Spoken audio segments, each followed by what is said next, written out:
Good evening, everyone. I hope you can hear me and see me as well. Martina, can you please confirm that? Yes, sir, and we can see you and hear you. Okay, great. Thanks, Sri. Good evening, everyone. Welcome to the Robert Boyce Center for Data Science and Artificial Intelligence 11th workshop on recent progress in data science and AI. So this workshop will be a spotlight on premier papers. So where we'll have 7 exciting talks by 6 speakers on papers presented in top tier conferences last year from RBCDSAI.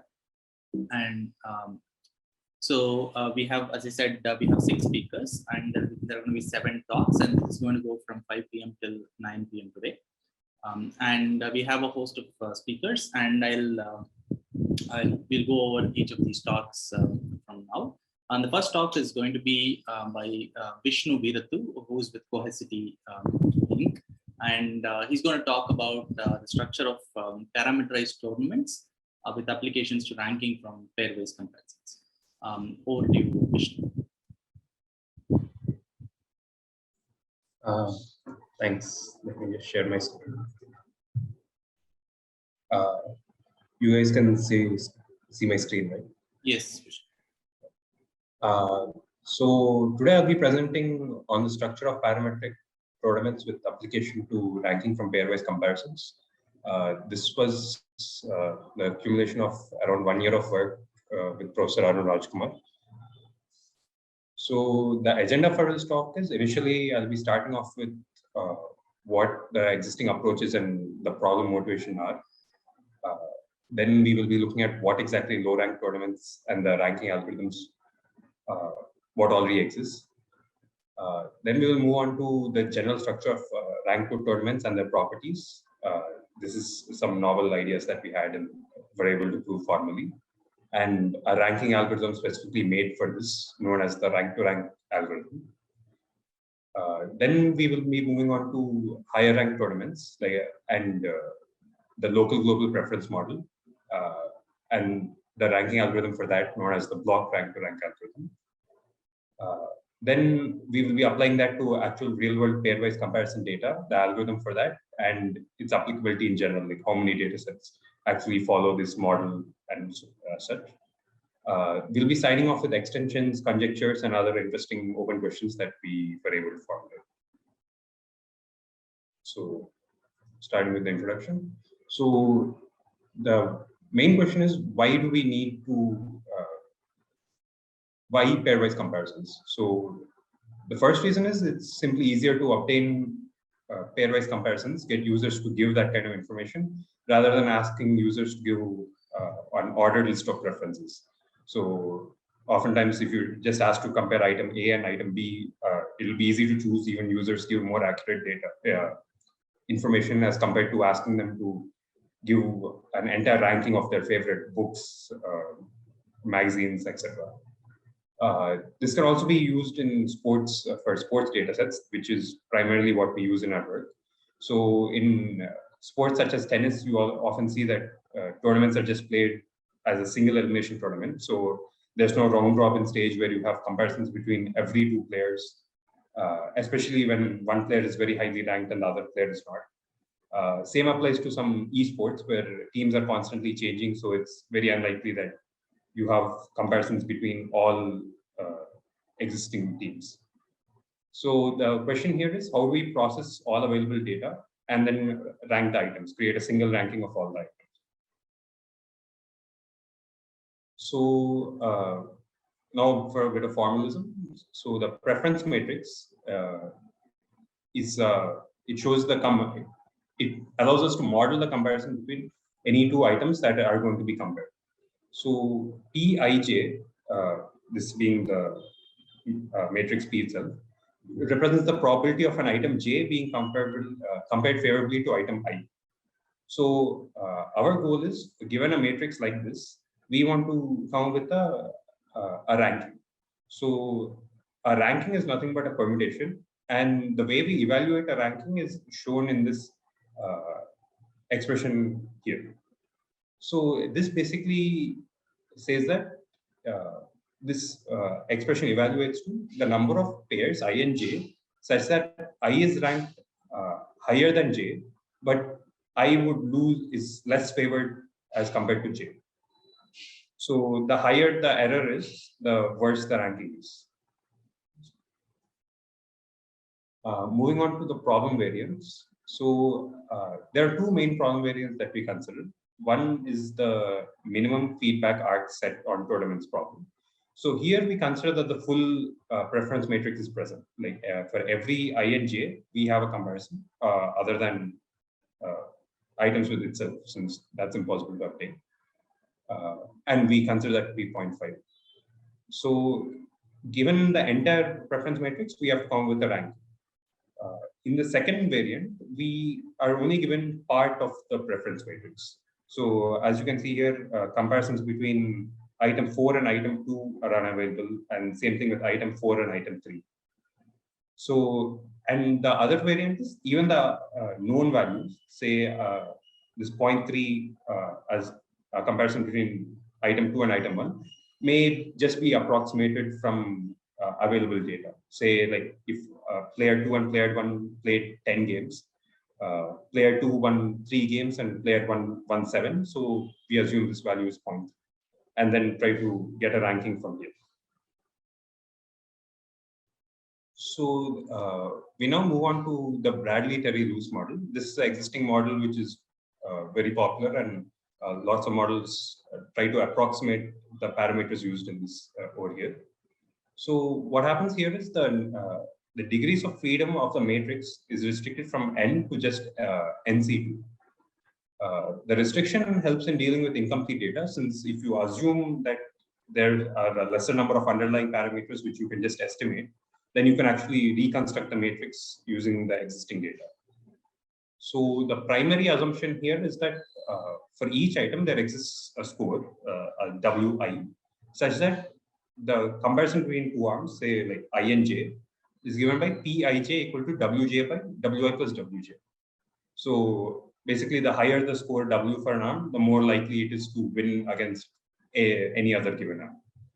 So along this line of thought, there's a lot of ranking procedures and algorithms which try to assign a score to each arm and then just sort the items according to this score and create a ranking.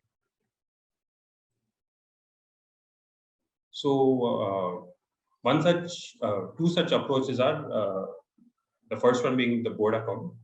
So this one was proposed in 1433 by Nicolas of Cusa, but then it was named by a French mathematician who devised the method independently in the 1770s.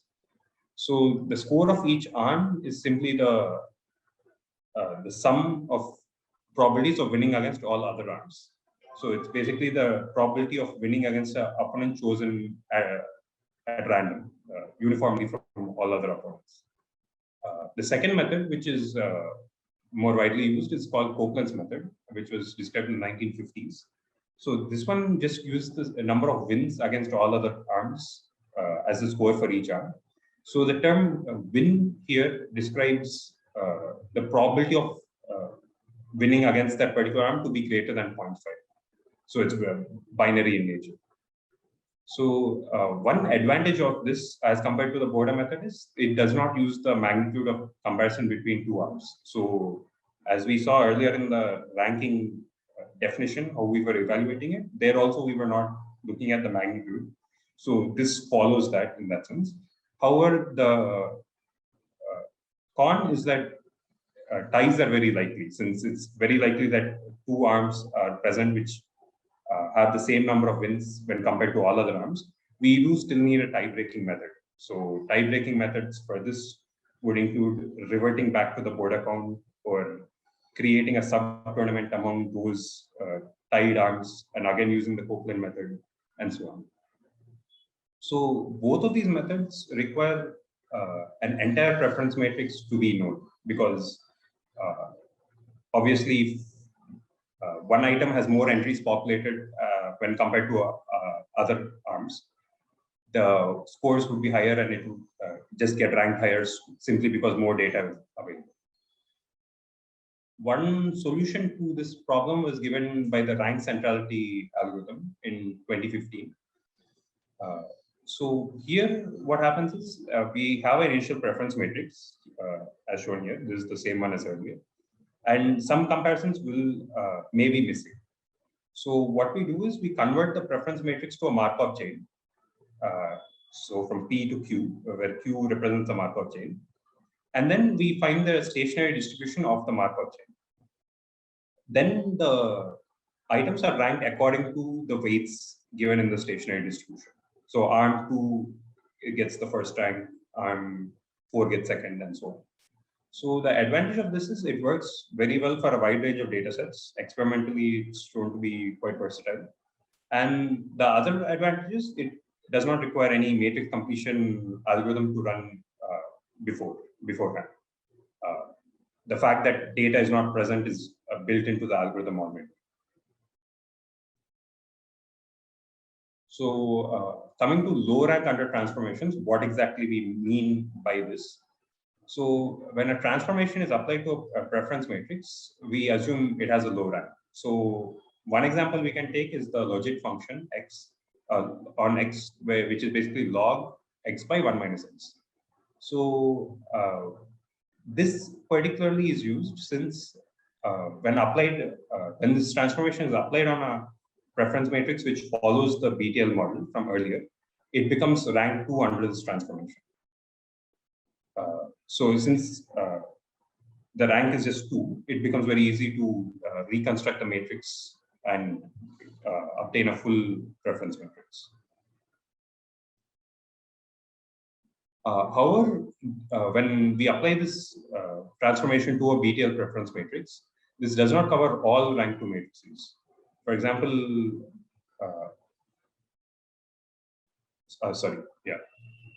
when P belongs to P Btl, the logit function, the preference matrix just comes out to be x E transpose minus E X transpose, where E is the all ones vector. So each entry of this matrix would look something like an entry ij would look like xi minus xj. So in this paper, we examine a more general case where the expression would be given by xy transpose minus yx transpose. So each item would have two parameters now, an xi and a yi, and the relationship between any two arms would be given by xi yj minus xj yi.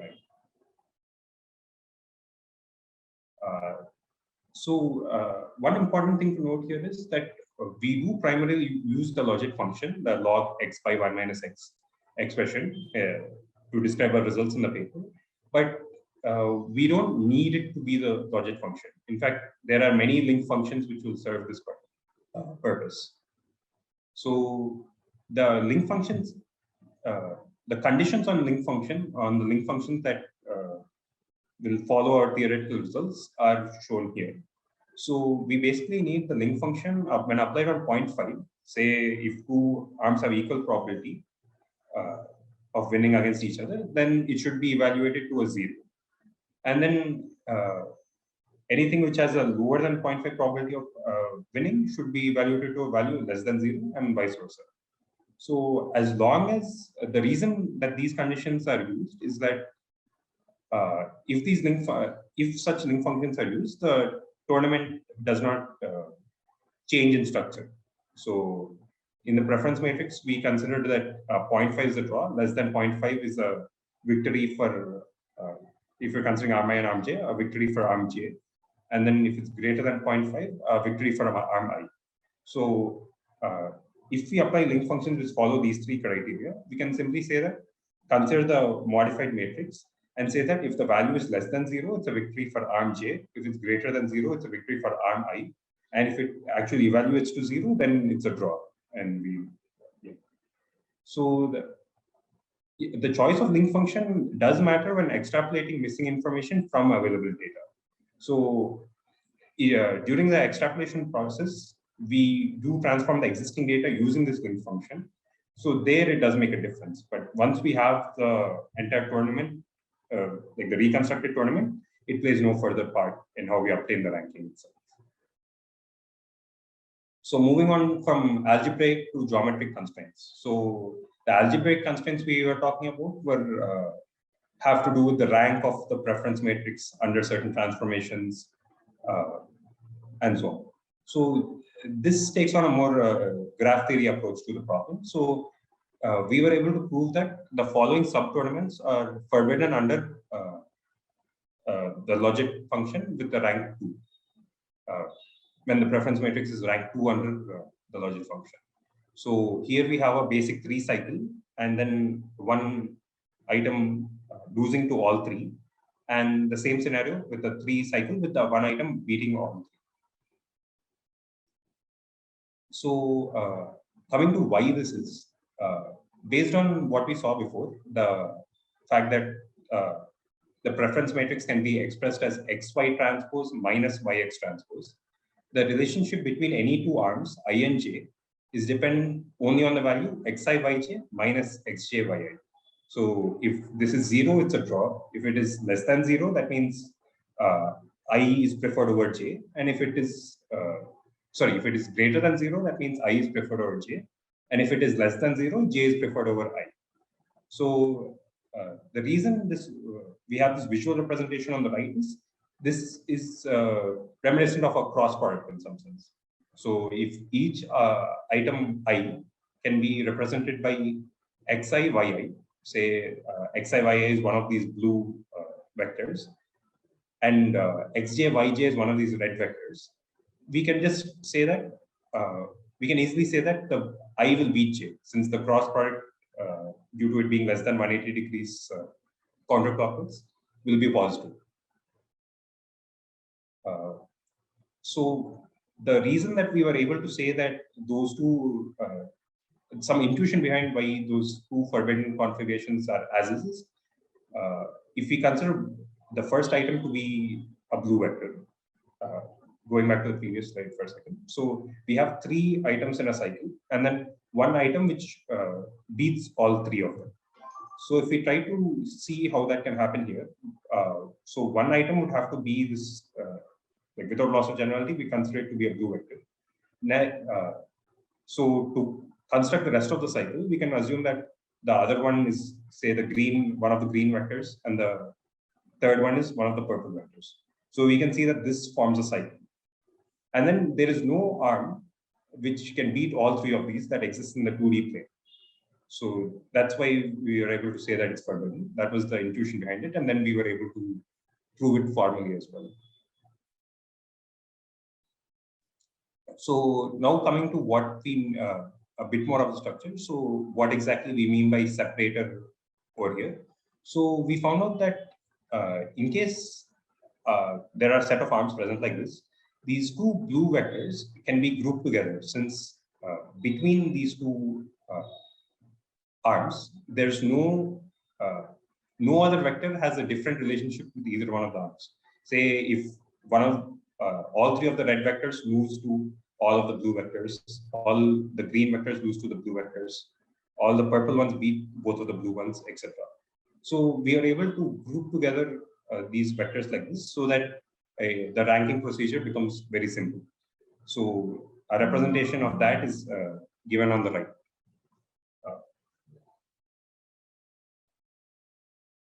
So now we are coming to the rank-to-rank algorithm. So this basically is a ranking procedure for the model we saw earlier. So given that the cyclic nature of what we saw, we essentially rely on finding a cycle ABC if it exists. The topological, the acyclic case can be discarded by just doing a topological sort.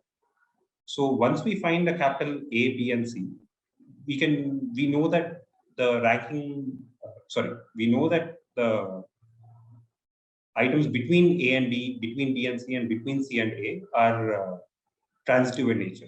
So here, if we consider the blue arm to be A, the green arm to be B, and the purple arm to be C, we can say that everything in between these 2 arms is simply transitive in nature.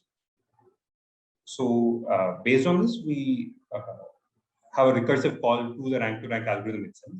So this is done from practical considerations, since our model may not be always followed. If in case the model is exactly followed, we don't even need the rank-to-rank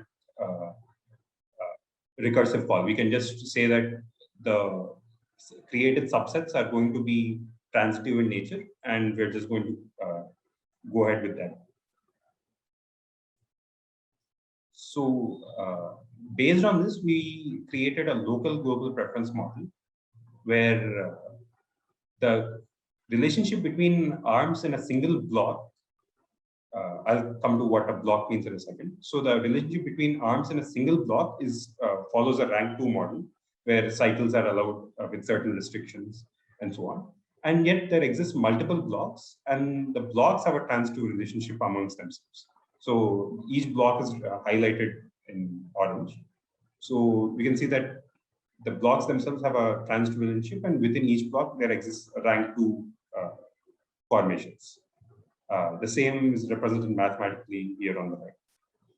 So despite each block having a rank 2 structure, the rank of the entire thing became rank 4 due to the global nature of the trans 2, due to the trans 2-ness between the blocks themselves. So we devised a block rank to rank algorithm as well. So this one, this algorithm basically relies on finding cycles. It's similar to the rank to rank algorithm. We find a cycle ABC, and then we find all arms which are going to be in the same block as A, B, and C. We can say that any item which beats A, B, and C, say given by S plus, will not be in the same block. It will be in a block which is above this in the transitive block structure. And any item which loses to all three will be in a block which is below this. So based on this, we can divide it into 3 sets: S plus, S minus, and S. And then we apply the block rank to rank, rack to rank, and block rank to rank algorithms recursively on each one of these subsets. So the correctness of this algorithm comes from the correctness of the rank to rank algorithm and the assuming that the block structure is correctly recovered. So this works very well when we are able to recover the entire structure, but this algorithm does not take care of actually using pairwise comparison data and creating a ranking from it. So for that, we have the pairwise block rank algorithm. So this utilizes the block rank to rank algorithm in the final step. But this basically gives us a procedure to create the full matrix for the block rank to rank algorithm to be applied. So from our input here would look more like IK, JK, YK, where IK and JK are items, and then YK is the result between them. So either a 0 or a 1. And then the comparisons, since K goes from 1 to M, there are M points in this data set, and IK and JK can repeat. So there can be like 1, 2, 0, 1, 2, 1, so that it's a 50-50 chance of each one winning. So from that, we consider preference matrix. We want to apply the matrix completion algorithm, and we do have to give a rank here, unfortunately. The rank is can be considered to be a hyperparameter, where we try to reconstruct with various ranks on a certain subset of the data and then try to find the best rank for applying this subroutine. And then we apply the block rank to rank algorithm at the end. So we have some guarantees on the pairwise block rank to rank algorithm. So as I mentioned before, the block rank to rank part of it relies on the matrix structure being recovered successfully. So here we try to give a guarantee that on the recovery of the block structure itself, like with what probability does the entire structure get recovered, so that we can have an accurate ranking and have optimal guarantees for the block rank to rank algorithm.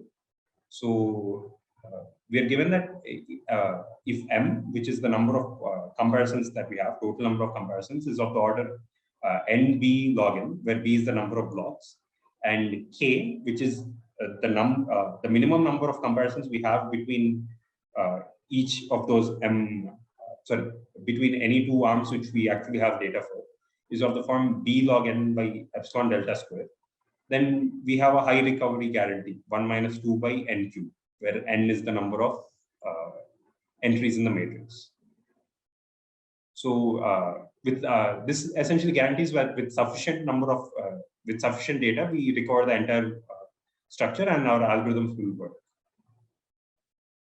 So we now come to the applicability of the proposed models themselves. So we can see here that a few tournaments, these were taken from www.preferencelibrary.com. So these all are tournaments which follow the block structure quite well, and they would not have followed any other model. Like the Btl model does not allow for cycles. So all these are examples of where our model comes in handy. And on the right side, we can see the fraction of tournaments which our model can successfully model over previous models. Say all this in blue is what previous models can model, and our model can do it as well. In the green is where we have a significant difference, since we can model all these like ice skating preference tournament, sushi preference tournament, election candidates preference tournament, etc. And the part in red is something that even our model cannot model. It is simply too complex for our rank 2 block structure.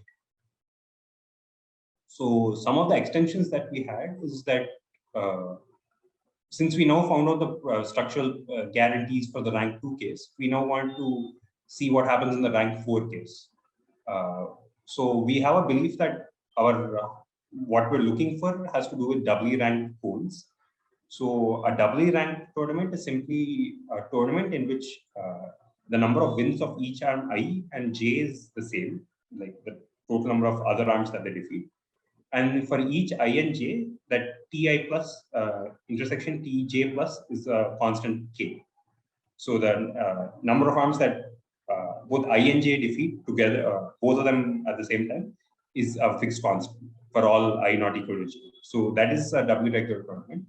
So when we say cone, we just imply the presence of one additional item which is preferred to all other items. So the forbidden configuration for the rank 2 case was a 3 doubly regular cone.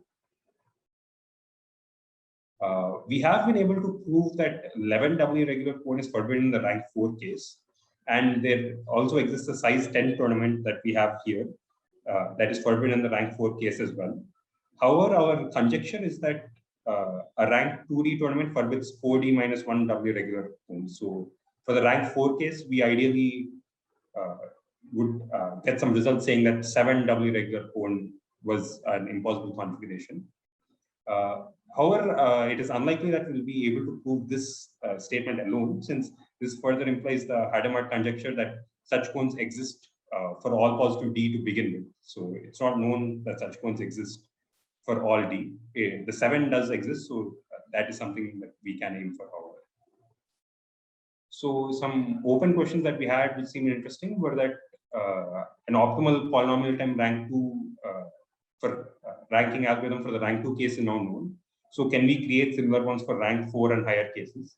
So obviously for rank n, it is an NP-hard problem. So the answer is simply a no. So does one exist for rank 4? And so up to which rank can we possibly expect such ranking algorithms to exist? Also, is there an efficient way to find out whether a tournament is representable for a given dimension? The results that I showed on the previous page took a lot of filtering and like brute force computing to create that these are actually forbidden and cannot be represented with with rank 4. And if it's not rank 4, if it was rank 6, it would be far more complex and much more difficult to create such a tournament.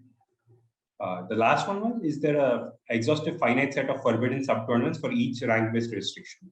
So in the rank 2 case, using those two size 4 tournaments, we were able to say that if a tournament does not include this as a subtournament, it does follow the rank 2 case. So are such configurations obtainable for higher rank tournaments, or is the set of sub-tournaments just infinite? Like even if we have a set of tournaments, there may be some other tournament which does not have any of these sub-tournaments, but still cannot be represented with a given rank. Thank you, and acknowledgements. Some of the later work that we did, especially in the extensions and conjecture section, is currently under review, and with one of Professor Arun Rajkumar's students, Abdul, and I and Arun Rajkumar are co-authors for that. That's it from me. Thanks, Vishnu, for the talk. So in the interest of time, if there are any questions, you can take them in the Q&A box. Please type them in the Q&A box. We can perhaps move to the next talk now. Thanks, Vishnu. By the way, this paper is going to be presented at NeurIPS 2021. So our next talk is going to be by Dev Yashpal Sheth, and this is going to be on unsupervised deep video denoising, and this is a paper that will be presented at the International Conference on Computer Vision this year. Dev, over to you. Thank you, sir. Is my voice clear and is my screen visible? Yes. Yeah. Hey everyone, I'm Dev, and I'm going to present the work on unsupervised deep video denoising.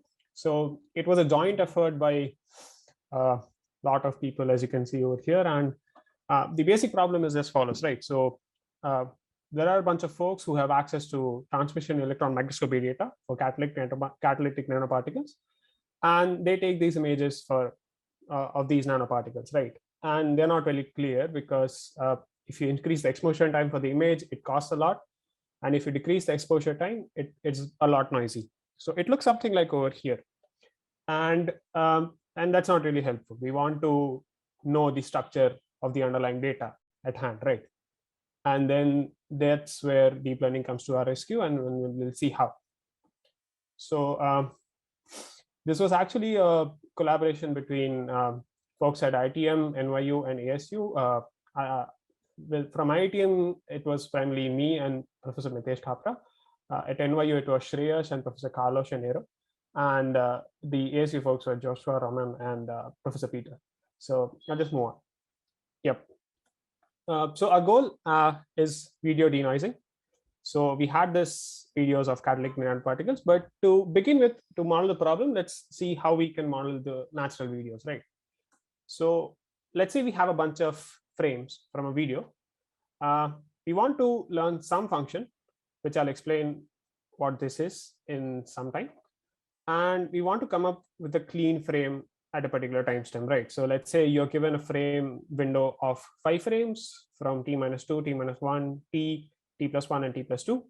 You have these noisy frames, and now you want to predict the clean frame at time t using the following context, right?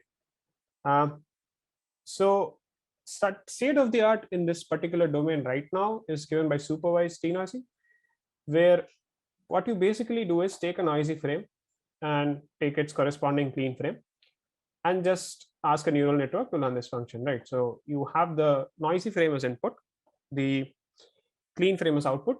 Just simply fit an L2 norm between the learn function and the clean frame, and that should be enough. That's what the supervised state of the art does currently. But there's a problem with this, and the problem is that this requires access to clean videos. So the case that I described to you before, it really does not have access. We really do not have access to clean videos over there. So there are a bunch of cases where clean videos are really difficult to acquire. And the first case is raw videos, where whenever you capture a video using a normal camera, it actually gets converted to the raw format, and that raw format in itself is also quite noisy.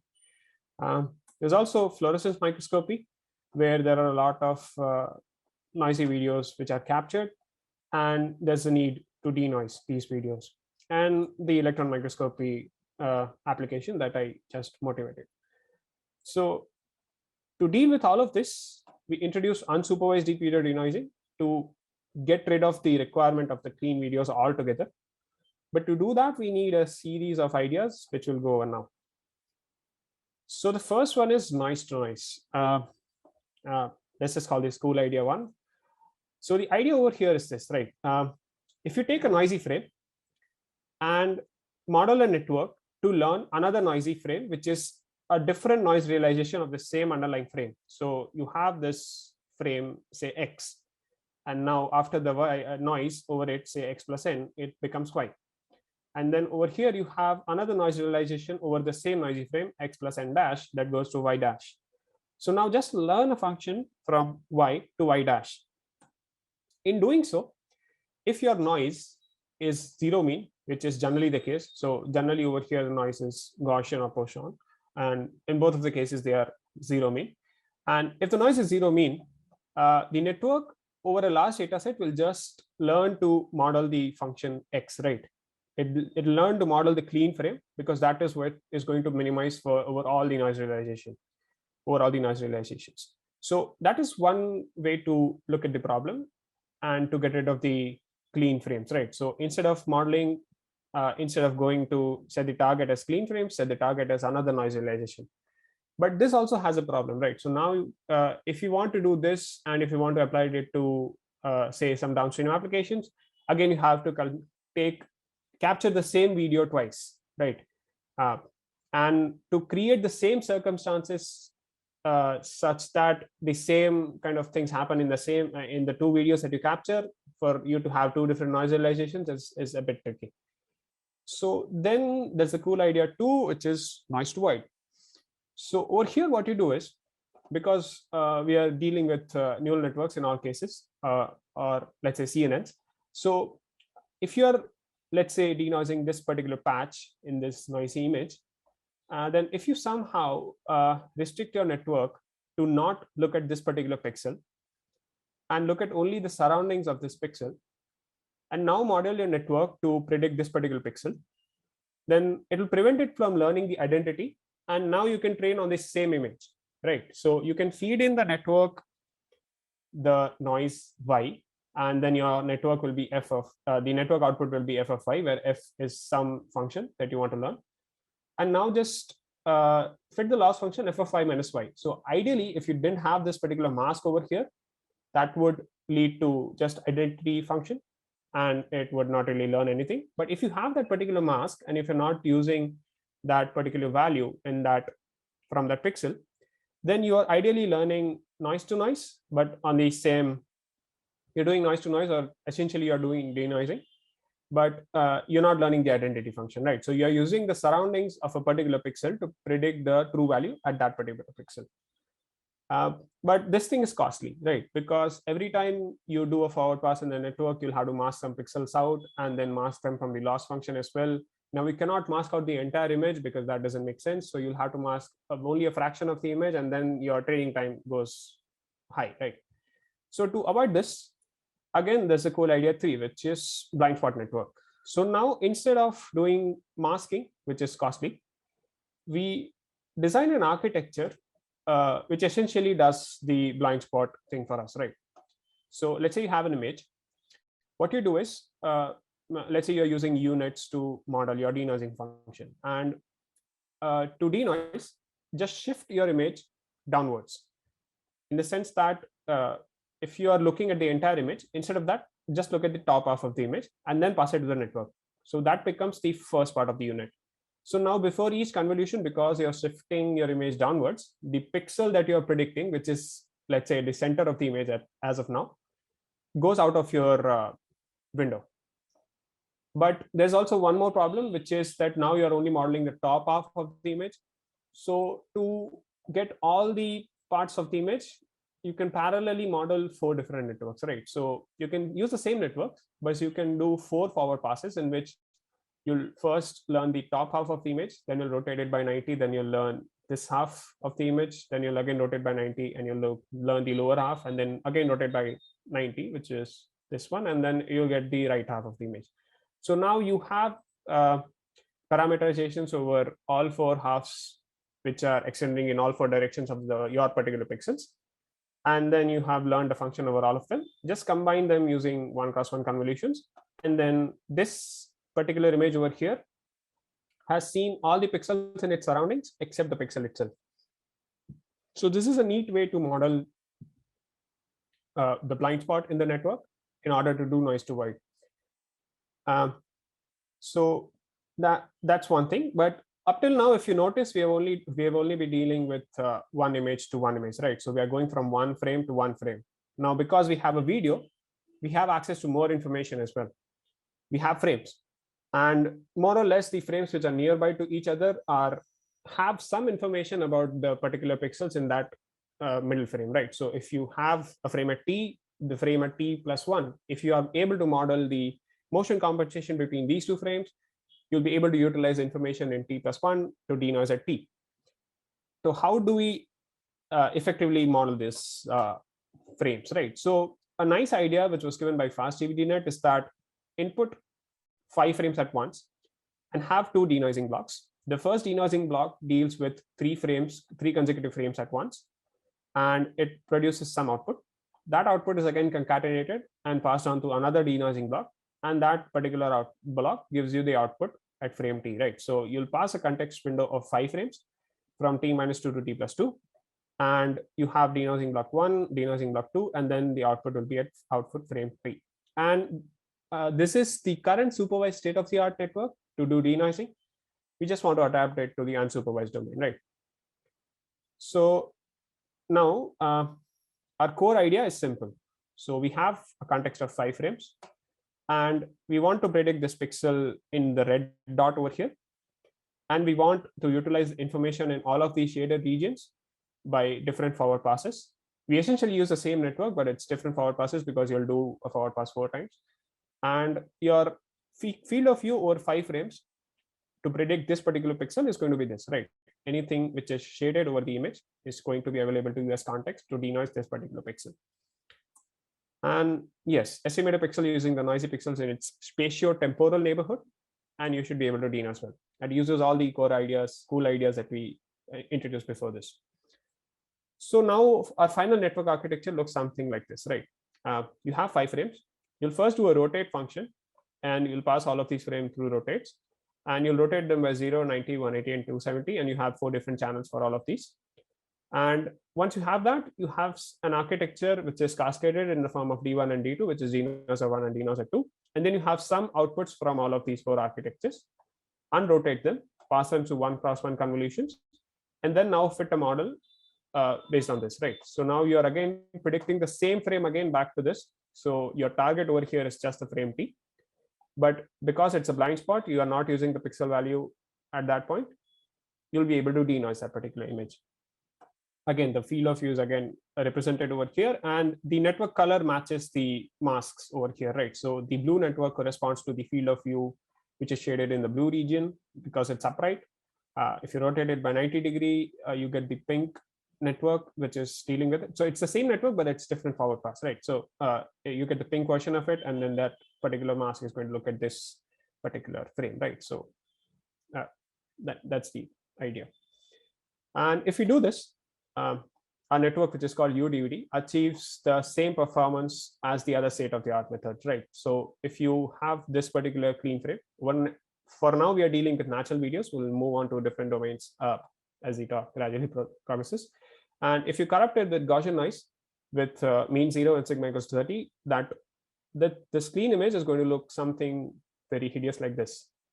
And now if you use the supervised state-of-the-art for this, on this, it'll give you something like 37.73 PSNR. The higher this metric, the better the performance. For a clean frame, PSNR is generally infinite. And it's peak signal to noise ratio, right? There are unsupervised methods out there, apart from what we introduced, but they're not really truly unsupervised. We'll come to that in the later part of the talk. But even considering those, our network gives the current state-of-the-art results, and they more or less match what the supervised state-of-the-art provides, right? I'll briefly also show you some examples of our denoising methods. So over here, the top half represents the noisy input to the network, and the output of the network is the bottom half. You can see that it denoises quite well. Similarly, it goes for other videos as well. So to put it in terms of raw numbers, we tested it out on 2 standard video datasets, the Davis and the SET8 dataset. And we compared it with a bunch of methods, right? There are traditional denoising methods based on supervised CNNs and unsupervised CNNs, which is us. And we see that we are nearly the state of the art on all of these fronts, right? So because we are using a context of 5 frames, we also do an ablation study in the sense that we only use a single frame denoiser, which is just an image denoiser of our own network. And we also just test out the 3 frame version, which is just denoiser 1. So if you remember in our architecture, we had D1 and D2. If you just take D1 and denoise just these 3 frames, which is the, let's say, context of 3 frames and denoise the middle frame, we also do that ablation study. We don't go beyond this to 7 frames. or more than that, because that is computationally not cost effective. So we stick to 5 frames for now. And the supervised state of the art, as I said, is given by fast AVDNet or DVDNet. And our numbers are quite close, and even better if you look at the other test set. So Davis has a train val test component, and we trained on the train component of Davis, and then we tested it out on Davis, and naturally over there our numbers are good. But Setate is a different distribution. It's not a different distribution in terms of the domain, but the videos are generally fast moving, or something like GoPro videos, which I showed over here, right? So over there the performance drops off, but we are able to generalize better than the supervised CNN networks. But over here, there is still a problem, which is that in many practical situations like microscopy or something which we motivated from, right, there is very limited noisy data available, and we are not able to learn, right? So over here, we still had, let's say, 30 or 40 odd videos over which we could train our networks. But if you go to scarcer domains, over there, you're not able to collect clean frames. That is one issue, but you're not even able to collect more noisy frames. So you'll have just, let's say, 40 frames from catalytic nanoparticles, and those are the only 40 frames that you'll ever deal with. And you have to denoise based on just looking at just 40 frames. So effectively, you just have one video available from one of these data sets, and that is all you get to train, test, whatever. So what do we do for such cases, right? So to denoise single short noisy video sequences, like exclusively single videos, where you're only given a single noisy video sequence, and you have to denoise based just on that, right? You don't have any auxiliary data available. So we introduce a bunch of aggressive data augmentation techniques. So the first one, it's a standard thing, but what we do is we keep out the last 5 frames of each video, we separate it out, and we train on the first 25 frames or the first 30 frames or whatever is the available. So over here, if we have a video which is 75 frame long, then we'll use the last 5 frames for early stopping and the first 70 frames to train our network. So it's just to early stop based on the val set, which was created by the last 5 frames. And then we just train on that particular video and we test it out on the same, right?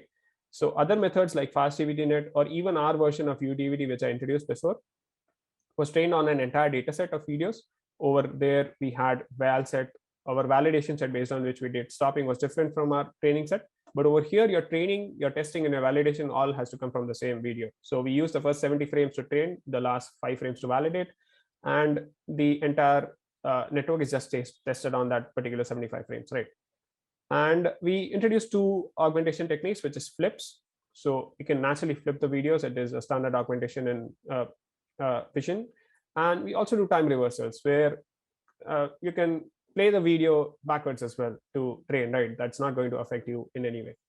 And if you do that, what we notice is that even by training on just one single video for our whole network, we achieve the performance of something which is trained on an entire data set, right? So MF2F is another unsupervised technique, which is not really supervised in the sense that it uses the fast DVDNet architecture, which is pre-trained and then just fine tunes over a noisy video, which is not applicable, which is not really adaptable, let's say, to microscopy domains, because if you use a backbone which is pre-trained on natural videos and you apply it to microscopy, it will not work, as I'll show later. But our framework is trained from scratch on just one single video, and we are able to achieve state-of-the-art performance based on this stat, right? So we also show results for a variety of noise levels. So over here, I have shown a table for sigma equals to 30, which is Gaussian noise with mean 0 sigma 30. And I've shown results for each individual video over here, right? So all of these columns over here that you see are videos, and the table is populated with PSNR values. And this is just a mean of all of these videos, PSNR values, right? So moving on, we did the evaluation on the entire data set as well, in the sense that we took the 30 videos from the Davis test set and trained a network each on each of these videos and then calculated numbers. And then we again see that we are matching the performance that we are able to do when we are able to train on the entire data set, or even if we train on each video separately, we are able to match the performance. And we do it across noise levels, right? So if you do it on sigma equals 30, we'll match the state of the art. If you do it on sigma equals 90, will beat the state of the art. So because all of these networks were trained on low noise levels, they weren't really tested on high noise levels. And now because we have the capability of training on high noise videos directly, we do that and we show that we are able to achieve large gains in performance. So UDVD combined with aggressive data augmentations, flips and time reversals, trained on a single noisy video from scratch gives the state-of-the-art performance. And to show the real life application over here, right? So we had this particular image as the motivated example, right? So we have this noisy input and the UDVD-S, which is trained on just a single video, gives this particular output, which is more or less revealing the entire structure that we want to really know of the underlying nanoparticles, right? And I mentioned that MF2F, which is another unsupervised method, uses a pre-trained fast EVT net backbone, right? That doesn't really work out over here because it was pre-trained on natural videos and then it's fine-tuned on microscopy videos, so naturally it'll fall out. So this in essence tells you why you need something which you can train from scratch and which you can directly go and apply. We also tested out on raw videos. So for raw videos, it's easy to get clean videos, unlike the microscopy domain. And over here, there are a lot of data sets available. There are also a lot of supervised techniques with denoise over there. And we are able to, again, beat the state of the art in that as well.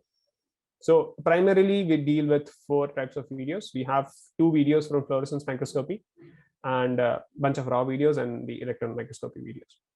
And over here, you see some denoise frames of all of them. Yeah, this is just some examples again. So if you notice, there is a light blurring over here in the fluorescence microscopy video, and it's all cleaned out once you apply UDVD. And this is, I guess, the most promising thing that you can see, that you cannot really see anything over here. But yeah, there is some structure behind all of this that is going on over here on the left. So moving on, so it's denoising, but what function does it learn, right? So it works, yes, but how? So to investigate that, we compare it, or we sort of go back to some traditional methods, right? So traditional methods generally involve linear filtering. Over there, you design specific denoising filters, which are then multiplied with the image, and then that is going to denoise particular pixels and so on.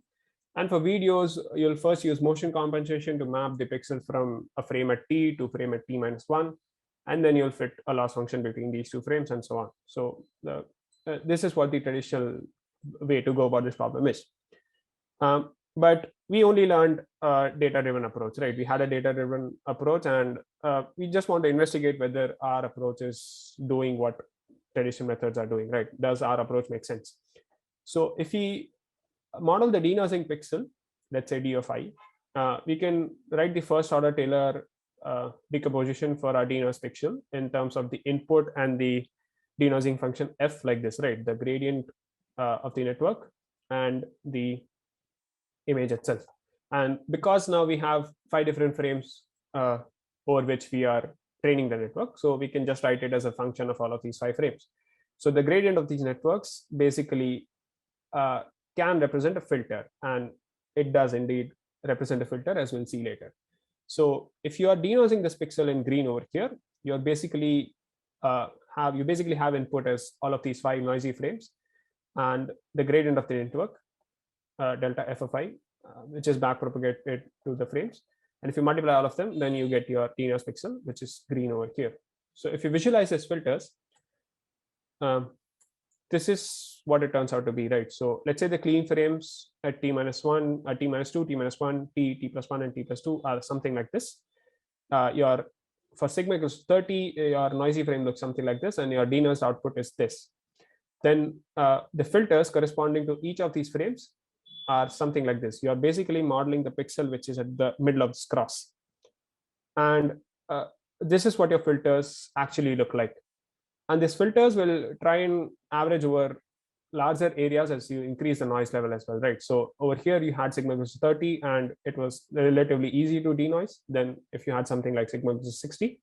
And now if you have a harder problem at hand, you need more resources. So it'll go and find more regions from where it can denoise, and your filters will naturally increase in size.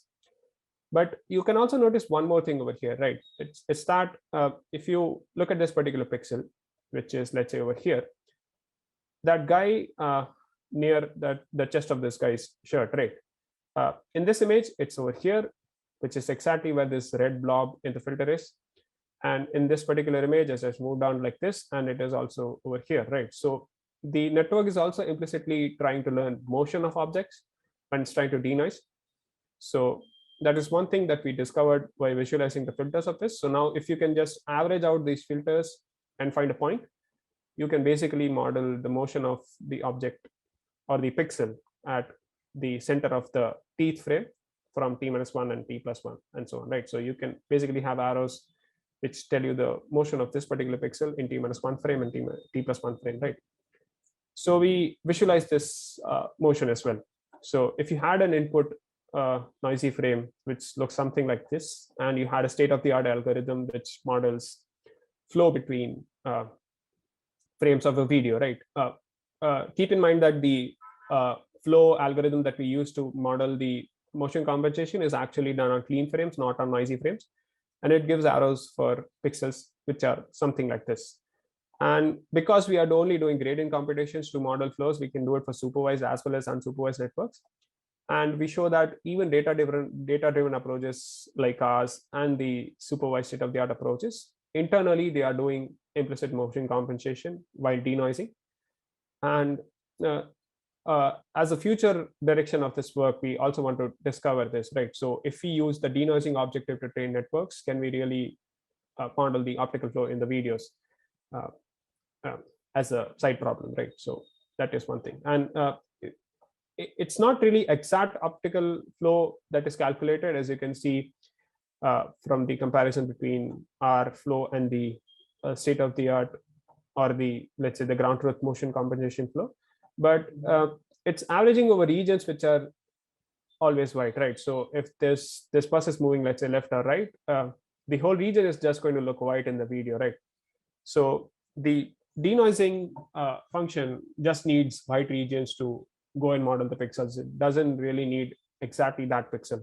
But if it's something on the edge, or it's something which is a small region, then it'll go and exactly find that region in the next frame, and then it's basically doing motion compensation for you over there. So thank you for listening to the talk. And we have a GitHub page maintained for this particular project. You can check out our code over there as well. And you can find more information and a paper over there. If you have any questions, please let me know. Thanks, Dave, for the great talk. We do have time for one or two quick questions. If there are any questions, the audience, you can raise your hand and I'll allow you to talk. Or you can paste it in the Q&A box, and I will request Dave to respond.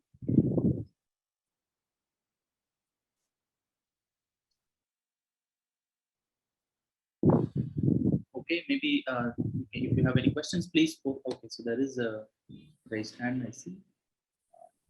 Yeah, so Sania, you can go ahead. Yes, so you have mentioned that your work is, your work is on deep video denoising, and there are some traditional baseline methods which do not involve neural systems for your task. So exactly how much do neural systems, including yours, improve over these traditional baseline methods? Yeah, sure. I'll just flash the table we have in the paper. So over here, if you see the state-of-the-art traditional methods, we are able to get almost 2 PSNR points improvement over them, right? So VNLB and VBM4D are some of the state-of-the-art traditional denoising methods. And for the Davis test set, we observe nearly 2 dB performance improvement over sigma equals to 30 Gaussian noise. We did not really test it out against traditional methods exhaustively for different noise levels, but it was established in the supervised CNN papers that CNN was the dominant approach. Okay, thank you. Yep. Thanks, Dave. In the interest of time, I'll request the others to type their questions in Q&A, and Dave can answer there. Sure. Thank you for the talk. Yeah, so we can move on to the next talk for the day, and that would be by Ananya Sai on perturbation checklists for evaluating natural language generation evaluation metrics. And this paper was presented, or it's going to be presented at EMNLP 2021. Over to you, Anna. Okay, thank you, sir. I hope my screen is visible and that I'm audible. You're audible, but I hear a noise. Oh. Okay, I'm actually on headphones. Should I try removing them? No, now I think it's fine. Yeah, I think it's fine. Okay, cool. So yeah, good evening, everyone. This paper that we recently presented at EMNLP 2021. Sorry, Ananya, we can't hear you now. Is that just me? Or? Even I cannot hear you. Can you go again, Ananya? Oh. Hello. Yeah. Am I audible now? Sorry for this. I think there's some rain and hence the network is having some issues. Sure, I think you are audible now. You can go ahead. Yeah. Okay.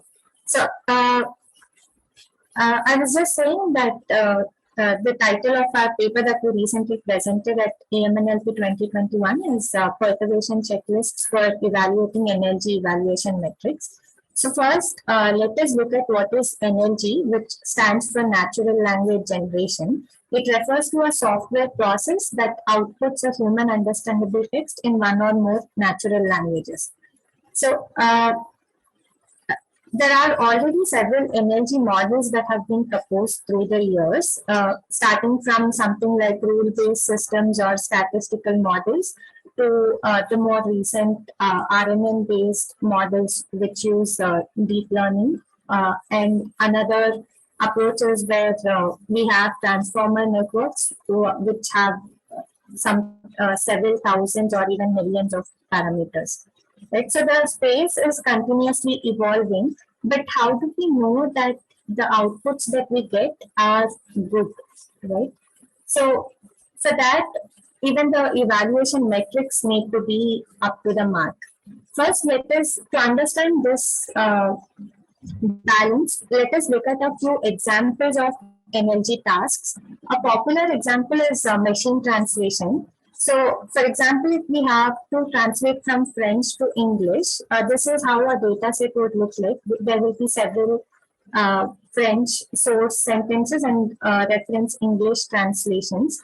And what the model, after being trained to produce such English translations, will be evaluated on the test set by checking how similar it is to the reference translation, right? So, suppose these are the outputs that were generated, which we will interchangeably refer to as hypothesis or candidate sentences. So, for example, here it actually means that grapefruit is my most loved fruit, but banana is her most. But if we have something like grapefruit is my most expensive fruit, but the banana is her most loved, here the meaning itself is changed. And though the second example has something called beloved, which sounds a little awkward, this at least retains the meaning of the original sentence as such. So the criteria that is used in popular literature is fluency and adequacy for these tasks. Similarly, if we take another task of data to text generation, which usually consists of a set of triples that are given as input, and the expected output is a natural language sentence that ties together all this information, and this can be done in several ways. And suppose there are entities such as dates, then it can be written in some other format, but then the translation has to happen correctly. So whatever is getting generated, that has to retain the correct information, such as, so in the sense it has to be faithful to the original information, and it also has to be informative. That is another parameter, because some of the outputs might cover that he was born on this date and born in this place, but it might leave out that occupation. So the informativeness or the coverage becomes another criteria. Yeah, just another example is question generation, where the context would be something like an image or paragraph on which the questions are to be generated. And this is a bit more open-ended, as you can see from the previous task, because there could be some other question which might not have much overlap with this, but it will be, I mean, as long as it satisfies these criteria, it will be an acceptable question. And yeah, let's just look at the criteria. Fluency is a common criteria across several NLG tasks, but we also want, in case of question generation, the generated question should be answerable. So where was this photograph taken, for example, is the airport or, I mean, yeah, things like that are answerable. But if we have a more complicated question, such as which city is this, that might be a little trickier to figure out. And suppose in this case, maybe we can see the buildings and try and guess. But if it was more of a image of just a runway with an airplane, then it would be tough to say whether that is the name of the city, right? So it has to be answerable, and it also has to be relevant to the image. That's a desired criteria. So if we ask something like how many passengers can fit in a A320, that is actually maybe answerable, but not necessarily from this image. Or yeah, whatever context is given, when we have the task of question generation, we want it to be related to that particular image or paragraph or whatever is the source. The reason I'm bringing out all these criteria is because these have been used in literature to evaluate the various generations, specifically in case of human evaluations, right? And okay, yeah, before I get there, I just want to also highlight the fact that there are several NLG tasks which things like machine translation, summarization, image captioning, or even dialogue generation, but each of them have their own set of criteria that need to be satisfied. And yeah, like I mentioned, the ideal case for evaluation of these NLG tasks is to employ human evaluators who will judge the generated output along these several criteria and decide whether it is a good output or not, and along which dimensions it is bad. But the one problem with having human annotators evaluate all outputs is that it's not scalable. So if we have a data set of even more than 10,000 or something like that, it becomes extremely time consuming and expensive to have humans evaluating the outputs of multiple models. And the space is also growing very fast. So it would be impractical to include this evaluations in a model's training loop, or if we want to just change a few hyperparameters and evaluate the outputs, then again, waiting for human feedback to come will be very time consuming. Which is why, what then is the practical way to evaluate these NLG tasks, right? And the answer is automatic evaluation metrics. And there are already several automatic evaluation metrics out there. I'll try to give a brief overview of some of these criteria, but yeah, largely we can think of these automatic evaluation metrics as task agnostic or task specific. In the early days of all the NLG models, there were a lot more task agnostic metrics, in the sense they were proposed for one task and they've been reused for almost every other NLG task, irrespective of whatever criteria was required. And these can further be classified based on the technique that they use, such as whether they are dependent on words or whether they make use of embeddings and so on. Just to give you an example, I walked through a few of the techniques that the evaluation metrics use. So for example, the word-based metrics, they look at the reference sentence in the candidate and they look at how many n-grams match. N-grams are set of n words that appear together or consecutively. So in this case, 2 hours and the airport are 2 grams or bigrams.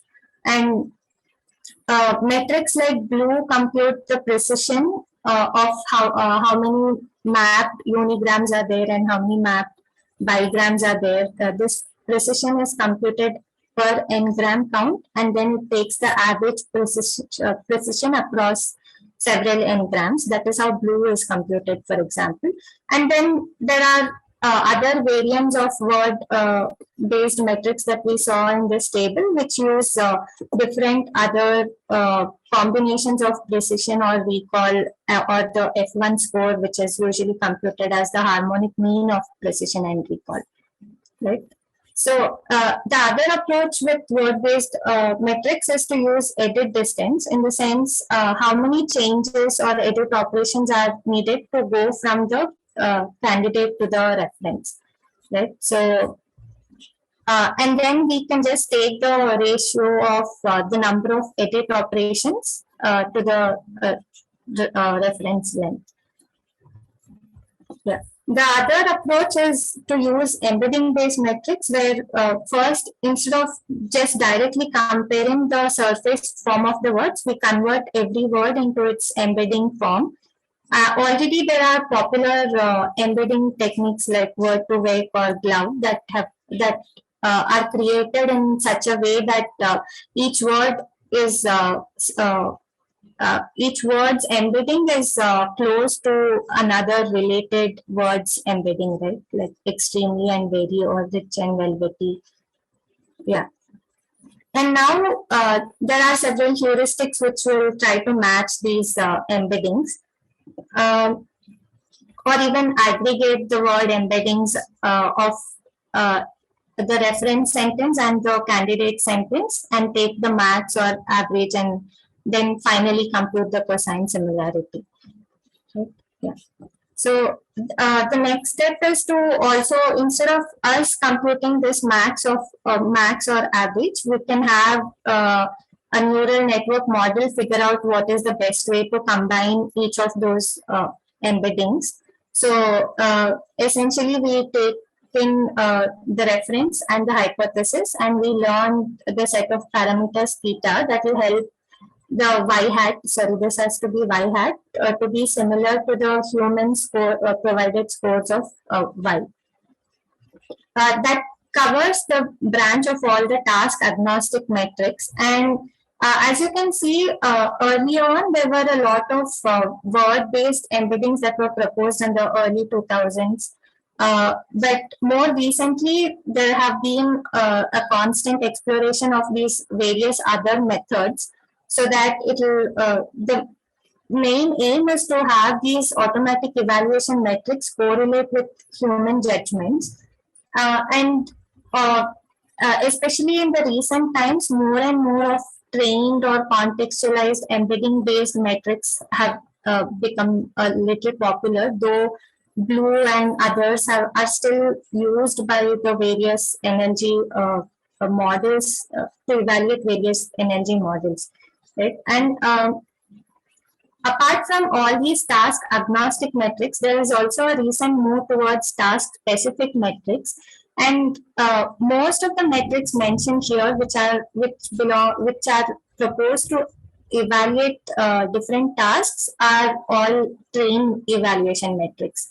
So essentially, in the trained architecture that I showed earlier, we also have something called the context, which could be an image or a paragraph or whatever that gets encoded, and then the input X here is the whole the concatenation of all of the context and reference and candidate, for with which we learn the y hat. Yeah, this is just to give a background of set up the background for the paper. But the main point of the paper is that the human evaluation metrics or human evaluation methods ask humans to provide scores along multiple criteria apart from an overall score. But most of the automatic evaluation metrics either provide a single overall score or they provide a classification whether they think the output generated is good or bad. Right? So this single overall score would make sense if all of these criteria were correlated. Right? So for computing the correlation of those different criteria, we gather some existing human evaluation scores along different criteria for various tasks, which are linked here. And most of these are greater than 1,000, and some of them have in-house annotators, but some have crowdsourced annotators or even expert annotators in some case. So we take this data, and for each of the tasks, 6 tasks that I mentioned earlier, we compute how well each of these are correlated. So the diagonal is missing because data coverage with data coverage would be a correlation of 1. But otherwise, we have something like correctness and data coverage or fluency and data coverage, for example, have a very low correlation. So it doesn't make sense to have both of these to be, it doesn't make sense to have a single number try to capture both of these uncorrelated criteria. And this table is dependent on the data set and the outputs of the models that were considered and so on. But overall, we can say that at least a few of the criteria have slightly distinct. Few of the criteria pairs have different low correlations, and for every task except the machine translation case, where popularly only adequacy and fluency have been used, but more complicated tasks like dialogue generation, where there are several criteria, except this dimension of interestingness and enjoyability, which are highly correlated. Most of the other dimensions or criteria seem to be important to get the full picture, right? And so is the case with summarization. We want fluency, consistency, and relevance to be different criteria. Yeah, the other question that we wanted to ask is whether the metrics capture any subset of these criteria that the humans are providing evaluations on. So what we do is we take all these metrics along the x-axis, and for every task we have the criteria on which we have human scores available along the y-axis. And we have computed Kendall tau of correlations. And so we make a few observations, or the key takeaways are as follows. So we have these pre-trained or trained metrics such as BERT score, Blewett, Moore score, which despite being task agnostic metrics, actually have some of the highest correlations across several tasks, even more than the task-specific metrics such as Supert and Blank or Tiger and Wilbert score. Or in fact, for dialogue generation, we have we actually have all the metrics on the y-axis and the criteria along the x-axis. The reason for that is most of the task agnostic, we couldn't compute the task agnostic scores because of the way in which the data was present. But excluding that, we find that these pre-training or training helps metrics to be almost as good. And it also means that we should do a better job with respect to proposing task-specific metrics. Again, these task-specific metrics also provide a single score, and there are no criteria-wise scores as of yet. Right. And the overall takeaway from this is that despite all the computations that we have done, Along most of these criteria, there is not much correlation that any metric achieves except for this few numbers that are obtained on question generation. So out of the 271 correlation values that we have computed there, 228 are poor, which is less than 0.3. 35 are moderate, which means 0.3, between 0.3 and 0.5, and only something like 2 or 3 are high correlations. But apart from just knowing that these are poor correlations, can we get more fine-grained insights? In fact, this is a recurring problem with automatic metric scores, where there have been several complaints of poor interpretability. For example, what does a particular metric score mean? Say if we have a blue 17, what does it mean? And if I think a score is bad, is it due to low fluency or low adequacy or both? And by how much should my new NLG model improve on a metric score in order to be considered an improvement over older systems? So all of these are also some questions that have to be answered. In this work, we don't claim to answer these, but our main goal is to get some more fine-grained insights into the different evaluation metrics, where they do well and where they don't. So we follow this recent paper called checklist as an idea, and propose something called perturbation checklists, which are used for evaluating the evaluation metrics.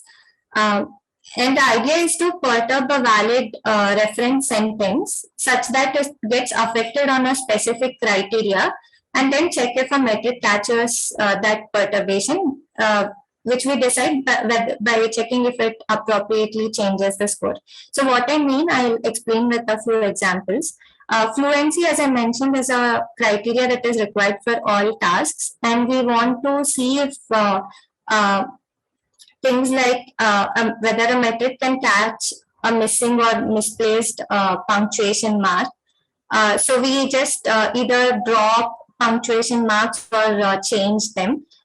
This, of course, wouldn't affect many sentences by a lot, which is why we also take the help of human judgments to quantify whether this is a minor change, and whether they will penalize it a bit, or whether they think it's a major change, something like jumbling the word order, which might cause a bigger fluency disruption, and hence humans would also annotate it to be of a higher penalty, right, or a low score.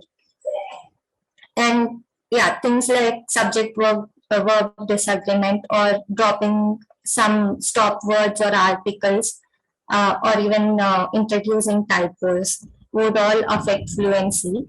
Similarly, for each of these other criteria that were discussed before, we propose different perturbations. So informativeness gets affected if we introduce a negation or change it with antonyms, or if we drop a few informative words, not stop words which affected fluency, but some informative words, or if we use some hyponyms. And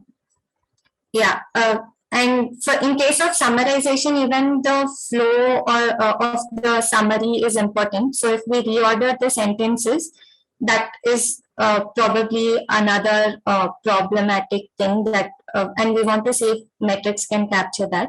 So a more exhaustive list of all of these perturbations is present in the paper, which you could check out.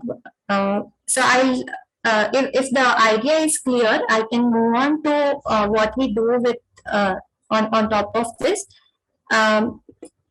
So we first compute whether the score. We want to see if the score change provided by a metric is same as the score change provided by a human. So what we do is if we compute the score provided by humans on the unperturbed sentence P, or the actual reference sentence P, and then also compute a metric score on that same sentence P. then we perturb that sentence to be affected along a specific criteria C by using some template T that I discussed before. And now we compute the difference between each of these, and that is what is plotted in this diagram here. So the darker the red, it means the more is the deviation, or rather the perceived drop in quality by a human, and the perceived drop in quality by the metric has a very high difference. So some insights from this are as follows. So if we take the task of machine translation, we notice that these perturbations such as adding negations or changing the numerical values or names or replacing with antonyms, they significantly alter the meaning of a sentence, and hence a human would have given them a very low score. So the change in score would be high, whereas none of the metrics drop their score adequately, which is why the overall thing ends up being a dark red, or showing that the metrics don't perform very well on these. And this is true even in case of this bird score and blue earth, which were some of the relatively best performing metrics on the yellow heat maps, where we were checking which metrics correlate well with human judgments, right? Yeah. The other problem is that task-specific nuances are not captured. So if we take the example of question generation, things like changing question words or dropping question words would affect the answerability of a question. But several task-specific metrics such as QBlue or QRouge also do not capture these changes. Yeah, and the overall takeaway from our paper is that we notice a pattern where different metrics have different skills, and if we just take, for example, the case of image captioning, we have some of the state-of-the-art metrics like SPICE and Wilbert score, which show a complementary behavior on the set of perturbations that we have here. So this opens up interesting avenues for future research, where different automatic metrics could be combined to take advantage of their relative strengths. So some, for example, if we want to use, if we want to learn some weightage over all of these metrics, so that some combination of them might be able to capture certain criteria in a better way. Yeah, I think with that I'll stop my talk, and I can take any questions. Thanks, Ananya, for the great talk. So if there are any questions, please raise your hand and I'll allow you to talk. Yeah, please go ahead, Sanya. Yes, so I have a question that whenever you have used human judgments, so how have you ensured consistency between the human annotators? Because people can have very different judgments of what kind of text is more correct or more fluent, etc. Yeah, thanks for the question. Yeah, actually, that's a important point. I mean, we have used certain data sets or certain pre-existing human evaluations, but we have done that only after checking the correlation values that they report, or the inter-annotator agreement values that they report. What they do is they compute this kappa score, which is something like 0.7 in the data sets that we use. There are a couple of data sets that don't report this agreement score, but they report the technique that they use to mine, that they use to ensure that the data that they collect, the human data that they collect, is of high quality.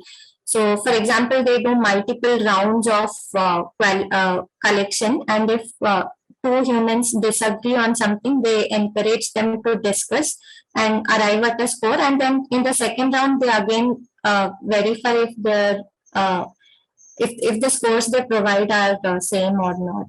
And yeah, there are more techniques of that. I'll also post link to one survey paper which talks about these various techniques used to ensure human annotations are correct. Okay, thank you.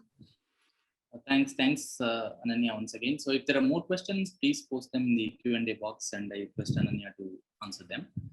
Thank you. Okay, so we'll go to the next talk now. Yeah, so all of us know the pigeonhole principle, right? So if you have 7 pigeons but only 6 holes, then one hole should have at least 2 pigeons. So you must have seen in the flyers that there are 7 talks but only 6 speakers. So now there should be 1 speaker with 2 talks, and that is going to be Dev, who will we'll invite Dev again for the second talk in the evening. And this is going to be on winner determination from active pairwise comparisons. So this is a paper that will be presented at the International Conference on Data Mining shortly. Dev, over to you. Yeah, thank you. Thanks, sir.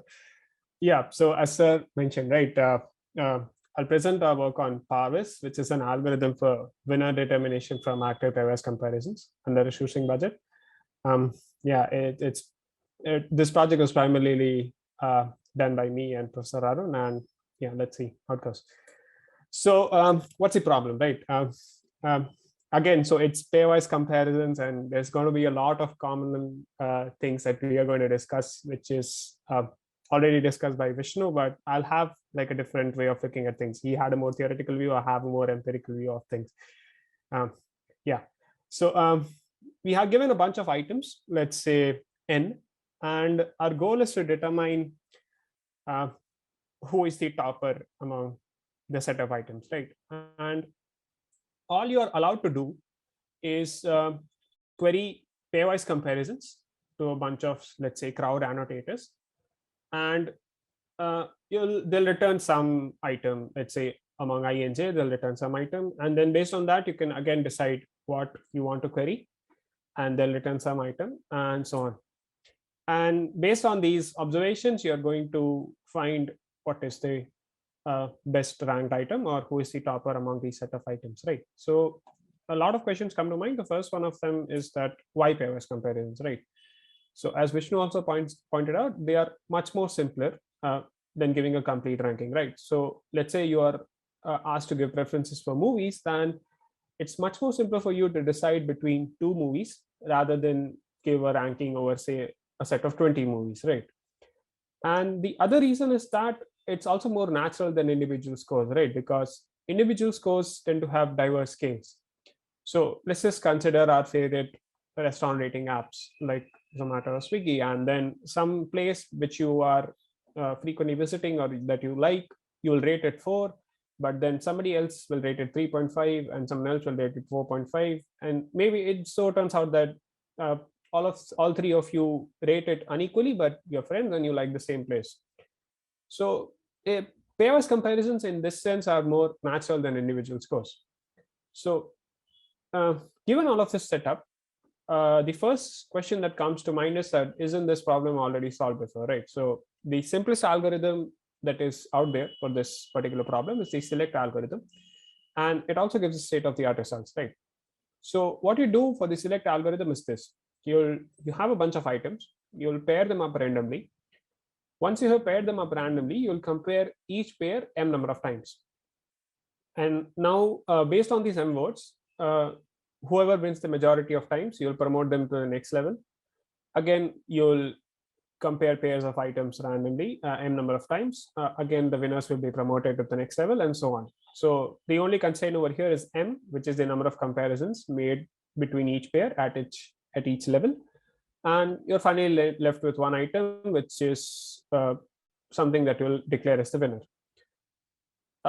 If you do this, the sample complexity that you get, which is how many votes will you require to arrive upon the winner, can be bounded as follows, right? So m over here, which is the number of comparisons you make for each pair at each level, can be bounded by the error bound that you desire, log of the number of items that you are considering, and a separation delta 1 comma s, which just represents the score difference between the top 2 ranked items, right? So we assume that each of these items that we are dealing with has an underlying score based on which they can be sorted and ranked, or the maximum will be the winner, and so on. And the difference between the top ranked item and the second ranked item, the score difference between them is delta, and m is naturally inversely proportional to delta, right?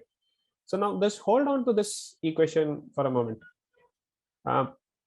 If we only have a shoestring budget, when I say shoestring budget, is that what I mean is that if you have n items, the m value that you have, or the number of votes that you have at each level, is just going to be 2, 3, or some minor value, or some value which is not really a function of n, let's just say.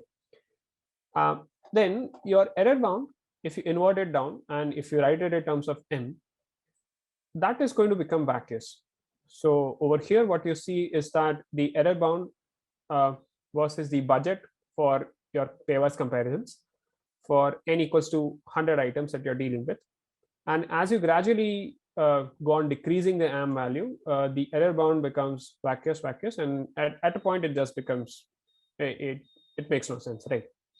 So now this is because of these high delta values which are hiding inside the constant notations, right? So when people write complexity notations, they just write order n log n, but there are these high constants hiding inside the order notation.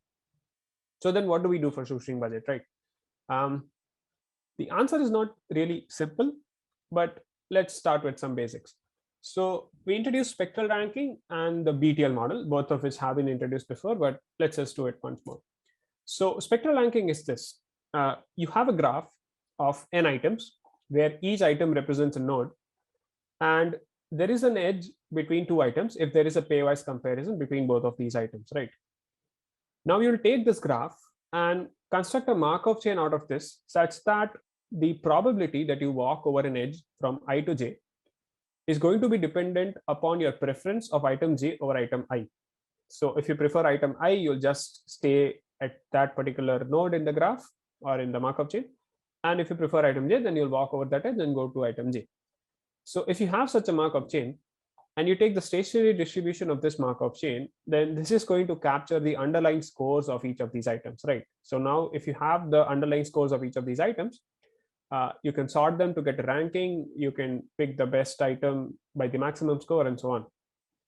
Now, given that you have this, if you have n log n pairs, which is that if you have collected votes for n log n different pairs, and you have at least order log n number of votes per pair, then you can be reasonably confident about your underlying scores for all of these items, which you calculate using spectral ranking algorithm.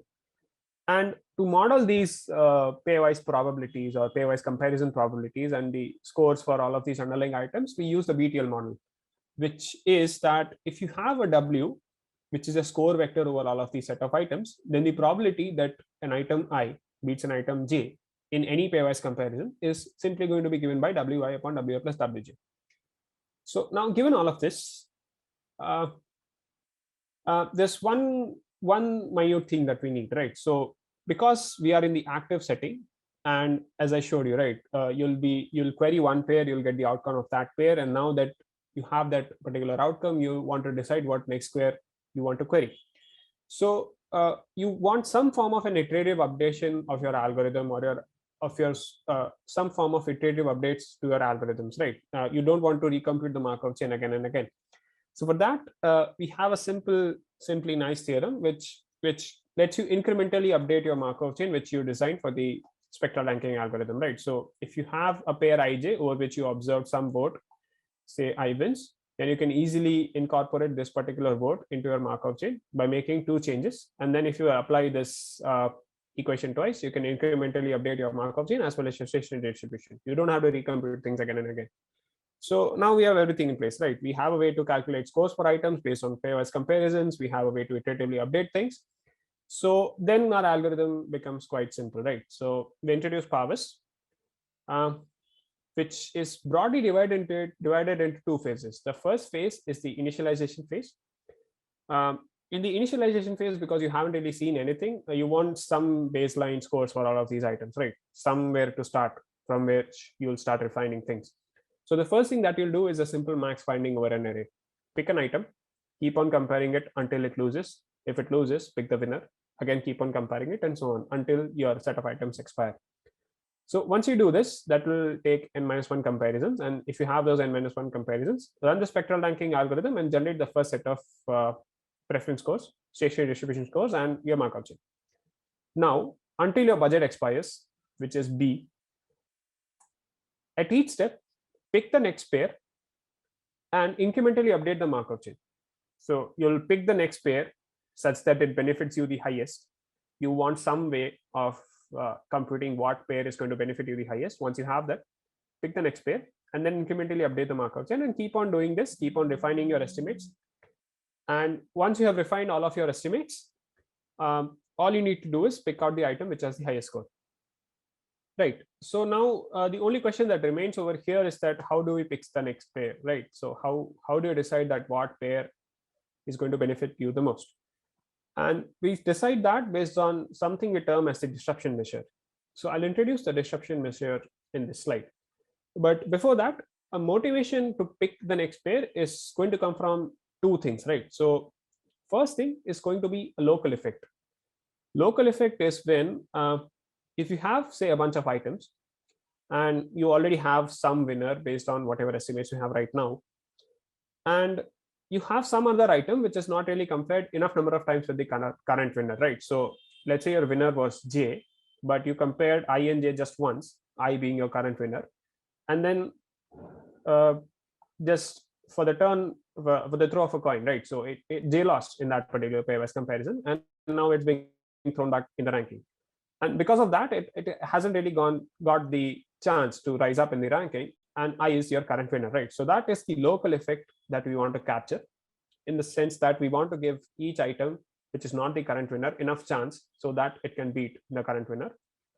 And there's also the global effect that we want to capture, which is that because we are doing this Markov chain business, or the Markov chain and the stationary distribution computation, it just might be that because two items which are K and L different from IJ have not been compared even enough number of times, and because of that, the estimate that we get for the probabilities from our stationary distribution scores and the empirical probability of a particular pair, which is just the number of wins of a particular item over the total number of comparisons, both of these will have some difference, right?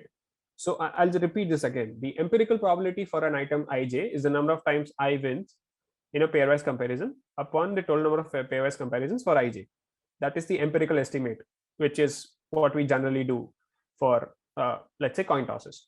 And there's also the Btl model probability, which we will get after running the spectral ranking procedure based on the scores that we get from there, right? So we have two of these estimates for the same pair, and both of these estimates might differ because some random pair over somewhere is not being compared enough number of times, and that is going to affect everything in the whole chain. So now we want something that is going to capture both of these local effect and the global effect cleverly. But let's just start with a basic objective function, right? So let's try to fit the Btl model with the parameters that we have in hand. So let's say theta are your Btl model scores for each of the items. Over here, let's say theta I, theta j, and so on.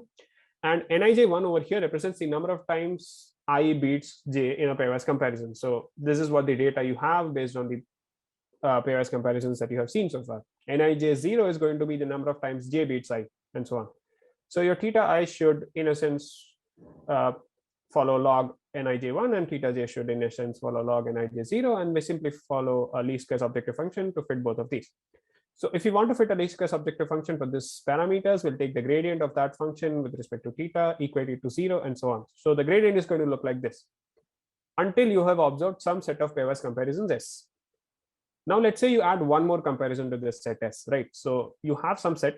For that, you fit the least squares objective. You took the gradient, you put it to 0. That is for set S. Now we introduce one more comparison pair to this. And the pair that you introduce to this is IJ1, which is when you compare IJ, I1, and that particular comparison is now being added to the set S. So now if you add that comparison back to this set, the values for Nij1 and Nij1 is going to change. And based on that, your gradient value for that particular point, for that particular theta, is also going to change. So before you added this comparison, your gradient was 0, but now that gradient has a non-zero value, which can be easily computed using the closed form expression. So this value that we compute for the gradient by introducing one more pair is called the disruption measure, or the disruption in the gradient. Now, for a particular pair, there can be two options, right? If you compare ij, either I will win or j will win. So you can compute the disruptions in both those directions. So you can compute the disruptions when among ij I wins, and when among ij j wins. If you compute the disruptions in both of these directions and take a weighted average of both of them, that particular quantity finally is called a disruption measure for one particular objective function, which is the least squares. And if you simplify this particular disruption measure, right, what you will observe is that it captures both of the local effect, which is the number of comparisons for a particular pair ij, and the global effect, which is alpha ij plus alpha ji, alpha being the ratio of the empirical probability that we have over the Btl probability that we calculate using the scores. So what in essence we have done is that we have taken a simple objective function. We have calculated the disruption gradients for that particular objective function by adding one more pair. And once we do that, we find that the disruption that this particular pair creates in this particular objective function is going to capture both of the local effect and the global effect that we want. And the higher the global effect or the higher the local effect that we have for a particular pair, that is going to give us the most information, or that is going to disrupt our scores the most. And that is the pair that we want to pick in our iterative updates, right? So that is exactly what we do. We calculate the disruption measures for a bunch of objective functions. We use log likelihood least squares Markov. You can find more details about all of these objective functions in our paper, but that is essentially what we do. We calculate disruption measures for all of them, and we find that both the log likelihood, both the least squares objective function and the Markov chain objective function capture both of these local effect and the global effects that we are talking about. The log likelihood objective function really doesn't do anything. It just resorts to you picking up the first two pairs, items in your current ranking, and after the initialization, it will just end up picking up the first two ranked items after n-1 comparisons up till eternity. So it's not really going to give you any more information beyond that. But both of the least squares objective function and the Markov objective function are going to capture all of the effects that you want, and they're going to provide some insight into how you should proceed. So then to decide what objective function exactly to use, right, we perform experiments. So we take the gesture joke dataset, which is again a preference learning dataset where you have pairwise preferences over a set of 100 jokes. And we run experiments on that, saying that we don't know the underlying preference scores, but all we want to do is that we want to find the joke which has the highest preference score, or which is the funniest for this particular case. And we run our experiments on these algorithms. So what we do is we run the algorithm 100 different times on the gesture joke dataset, and because all of the outcomes that we are going to observe are going to be probabilistic based on the underlying scores, so all of the outcomes are going to be different, right? So in essence, what we observe is that over the 100 different runs, over here we have plotted out the number of times we recovered the top joke. And if you see, the Markov chain objective function gives us the highest values. So the higher the recovery, the better the algorithm. And the Markov chain objective function gives us the highest values, which is closely followed by the least squares objective function. Over here, you have used 100 jokes for the gesture joke dataset, and our budget is also something like a shoestring, right? So you have 200 votes or 300 votes, and the maximum that we went to was 700 votes because we wanted to consider the case of n log n. So 7 was log 100, and then that's where we stopped, right? And we over here, we also model the current state of the art, right, which is the select algorithm, which I showed you before. And our algorithm with the Markov chain objective function, or even with the least squares objective function, beats the state of the art comprehensively over all budgets. To model sanity checks, simple sanity checks for the objective function, right, we also check out random selection policies, which is represented over here in purple, which doesn't really work well, as you can see. Log likelihood, as I mentioned, it only uses the top two items every time. And after a point, it'll just give the same performance, right? Because it's not going to do anything any refinement is not going to happen. It'll just stick to the first two items. We also do random versus top in the sense that we take the current winner as one part of the pair that we want to pick, and the other item is going to be randomly picked up from the other n-1 items, which are not really the top at this point. And against all of this, our algorithm, we see that Markov chain objective function and least squares objective function perform the best and give us the highest recovery counts. To model it for the cases where it's not really first, right? So where the winner is not really recovered, we want to also know that what is the reported rank of that particular item, right? Because we are in the spectral ranking domain, and we will be essentially giving out the ranking over the items rather than just giving finding the winner, right? So because we are giving a ranking, we can also find the reported rank of the particular winner that we are looking for. And over there also we observe that the Markov chain objective function gives us the best values. We can also figure out over here what is the true rank of the reported winner, in the sense that whatever winner is reported by the algorithm, how well was it ranked in the original data set. And over there also we observe that Markov chain objective function, over here obviously the value which is closer to 1 is going to be the best value, right? And over here again we observe that the Markov chain objective function is the best performing objective function. So now given this, Pairwise is fixated, right? You'll follow the template that we introduced, and you'll use the Markov chain disruption measure and play along, right? So then we also want to compare it against a bunch of baseline algorithms, right, to show performance of how these baseline algorithms perform in the shoestring domain, and what happens when you do real world experiments in the shoestring domain, right? So we consider the following baseline algorithms. The first one is the select one, which we already discussed before. The other one is multi-sort. So multi-sort essentially runs multiple quick sorts over the set of items that you have, and then each quick sort will give you a ranking. All of these rankings are then aggregated via couplet step. The couplet step was introduced by Vishnu in a talk before. We also consider active ranking, or AR, which is a bandit style successive elimination based algorithm, but it doesn't consider any parameterization for the underlying scores. So it can work for any parameterization. You don't really need it to be Btl. There's also RUCB, which is the relative upper confidence bound algorithm, which is just the basic UCB algorithm extended to the dueling framework, right? So instead of doing each bandit separately, you'll dual bandits and then construct your algorithm, and that's the basic idea for the RUCB algorithm. And there's also SECS, which is a slight variant over all of this, which is successive elimination, but the elimination is also based on a carefully designed sparsity condition. You can read more about it in the paper. But essentially what happens is that when you compare all of these algorithms, they all go flat in the shoestring budget. Apart from select, which is still not up to as good as what Pairwise is performing, all of the other algorithms go flat. The reason for this is that when you have just a shoestring of votes, all of the bandit-based algorithms are not really giving as refined estimates of the scores as they wanted, right? So in eternity, if you keep on increasing budgets, all of these algorithms will recover the top item with a reasonably high probability. But when you restrict the budget, that's when the reality also shows up for application-based things, right? And that's when we want it really to perform, and all of these don't perform. Obviously, Pairwise beats all of the other algorithms comprehensively.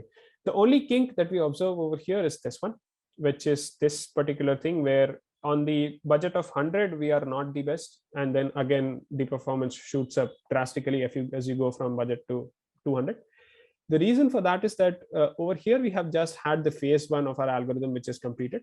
We haven't really started the adaptive comparisons from here, right? Only the phase one is completed, and whatever best item that we have, we report it over here. From 100 to 200 is where the first stage of adaptive comparisons kick in, right? So this is where the highest disruption based pairs are selected, and then they are compared. And then we start seeing the performance improvements, and then it just goes on.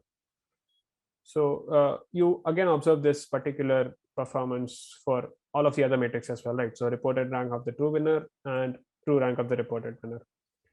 Everywhere, Pairwise is the state of the art in the shoestring budget case. So we haven't gone beyond the shoestring budget for all our experiments.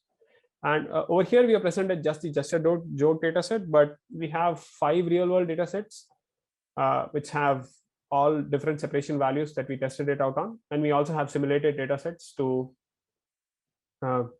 capture different n values as well. So all the real world data sets have either an n value of 10 or 100, but the simulated data sets have other values of n as well. And based on all of these data sets, we observe a similar trend, seeing that Pairwise beats all of the other algorithms in the shoestring case. So moving on, the road ahead is that we want to extend this framework to the top K recovery setting. So over here, we are just recovering the winner, but if you want to, let's say, recover the top K items, can we modify the objective function to select the pairs in some fashion and target the top K recovery? We want theoretical guarantees for recovery. So we know that empirically our work, our algorithm works well, but we want strong theoretical guarantees as well. But it seems to be quite hard at this point of time.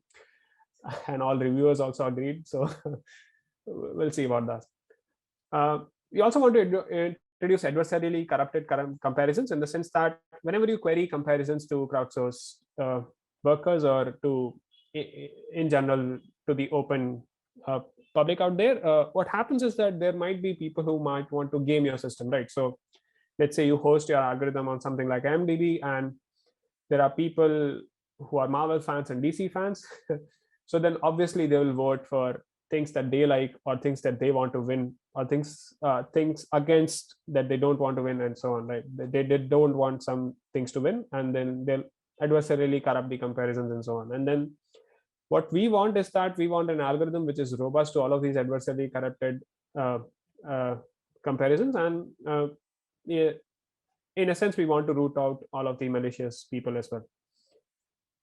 And we also want to consider the dynamic arrival of items, right? So again, going back to the IMDb example, is that if you host your algorithm on something like IMDb, then movies will keep on releasing as your algorithm is working, right? So over here, we are only dealing with a fixed set of items and a fixed set of movies, but you also want to add new movies to your framework as they come along. And to do that, you need some changes. And that's what we want to also explore as a future work. So thank you. And you can also find the GitHub page of our paper, where you can find all the code which was used to simulate all the experiments that you saw over here, and you can replicate all the results over there. And yeah, we have also linked a preprint on Professor Arun's website. Thank you. Thanks, Dev, for the nice talk. Is there any questions from the audience? Please raise your hand and we'll allow you.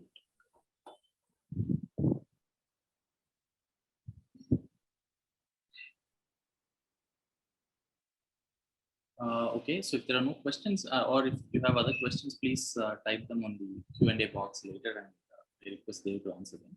Thanks, Dev, for the talk. Sure. Yeah, so maybe I will please share my screen and yeah. So that brings us to the end of the first part of the event today, the workshop. So what we'll do. We'll start the next set of talks at 7:30, but before that, we have something interesting also coming up. We'll right now, after in the next minute or two, we'll start playing a video where if you're a student, or if you're a graduate researcher who's looking to know more about RBCDSAI, so we'll show a video by Professor Ravindran on explaining what is RBCDSAI and what we do here. After that, we have a bunch of spotlight videos, 5-minute each, on some of the interesting papers that have also come out of RBCDSAI this year. So we'll play a recorded video, 5 minutes each, for 4 such videos before we start the next set of talks. So I now request Martina to take over and play the video. Martina, over to you.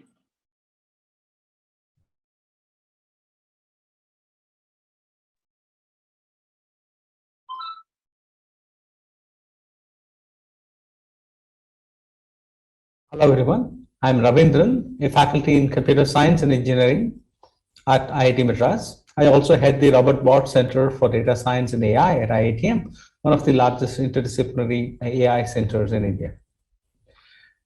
So the center started operations back in 2014 as an interdisciplinary lab for data science, wherein faculty from 6 different departments got together to start this group. And we started off small scale with 3 projects. And today, so we are the Robert Bott Center for Data Science and AI. We started operating in this avatar in 2017. And now we have 28 faculty members, more than double our size, across 10 departments in the institute. And so we have more than 120 plus publications in the past few years, and as well as run 23 different interdisciplinary projects. The various areas that the fundamental research areas that the center looks at, right? So we are having a significant focus on looking at data science and AI applications in various engineering disciplines. And network data is something that arises often both in engineering disciplines and across other areas such as biology, transportation, social media, telecom, and reaction networks. So the idea here is that you're not looking at entities in isolation, but looking at interactions between entities as well. And so our center has one of the largest groups in the country that looks at network data across different disciplines and also take advantage of the synergies that arise. We also have a very large group that looks at deep reinforcement learning. And so we have certainly published extensively in the last few years, and we are the largest group in India. And so we just not do these kind of fundamental research work. At this point, we are starting to make an impact at the global level as well. So some of our recent work, for example, GrabQC, which is query contextualization for automated coding in a medical domain, won the Best Application Paper Award at PAKD 2021 recently. And before that, we had a paper on explaining deep convolutional nets for image classification that won award at WACV 2020, one of the top vision conferences, as the Best Paper Award. Apart from these kind of research impact, the work at the center is also has significant societal impact. So we collaborate with multiple governmental bodies as well as NGOs in looking at several socially relevant projects. For example, we helped the Tamil Nadu government set up the CM helpline, and also we work with closely on the COVID war room currently. So here are some numbers. So like I mentioned in the beginning, so we have about 28 faculty spread across 10 departments who are part of the center. And we have about 80 plus researchers, 6 of them who are postdocs, and about 10 postbaccalaureate fellows are there currently, and about 50 plus research scholars both at PhD and master's level. And as I mentioned earlier, we have 120 plus papers that have come out, of which more than 50 have high impact conferences like A-star rank conferences and very high impact factor journals. And we have collaborations across the board. This is like just the mind-boggling number of collaborations that we have both in the industry and NGOs. And we can also see our international collaboration footprint is fairly large going now. And hopefully we are looking to expand this much further as we go down the years, right? So one of the new research initiatives that we have launched this year is looking at what we call as deployable AI. So doing AI research in the laboratory is fine, but when you actually try to deploy it in the field, a lot of things that could go wrong. So we're looking at it, multiple facets of this, looking at fairness and social relevance of AI, explainability, transfer learning, right, and also privacy and safety in AI, and also AI on the edge. And RBCDSAI is on social media and it's on the web. And please look up our YouTube channel, our Twitter channel and everything for more information about us. So do write to us if you're interested in joining us or interested in knowing more about the center. We always welcome them. Thank you. Okay, so that was the introductory video about RBCDSAI. So before we move on to the spotlight videos, if any of you in the audience have any questions about RBCDSAI or how you can collaborate with us and things like that, please let us know, and we'll be happy to answer.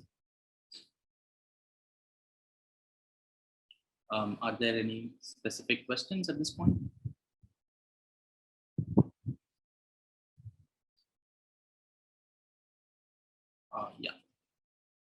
Go ahead, Abhishek. Good evening, sir. Good evening. So I have a question. Can BTech student get a research, or can BTech student work in RBCDSAI just for having a research? Sure. So so we have the post back fellowship, which is like just after you complete your BTech. So you can actually formally apply to RBCDSAI, and where you'll be able to work with some professors here on some projects of interest. So that is one definite opportunity. Are you asking for BTech students who have not yet graduated? Yes, sir. I am asking for just people who are doing just the BTech. So can this, suppose for the second year or third year students, can they participate in RBCDSAI? Just asking for that, sir. Sure. So there is we don't have like a formal program per se, but I think feel free to look at the projects that are happening at the center, and if you find something interesting, you can perhaps write to the faculty involved, and if they have a position where they can accommodate a BTech student, sure, why not? Yeah, you can do that. Actually, sir, I'm interested in the machine learning part, so I was thinking of that. Just Sure, yeah, definitely. So I suggest you look at the RBCDSAI web page to see the current project, some of the current projects at the center, and see if something interests you there. okay. Thank you, sir. Sure, thanks. Any other questions?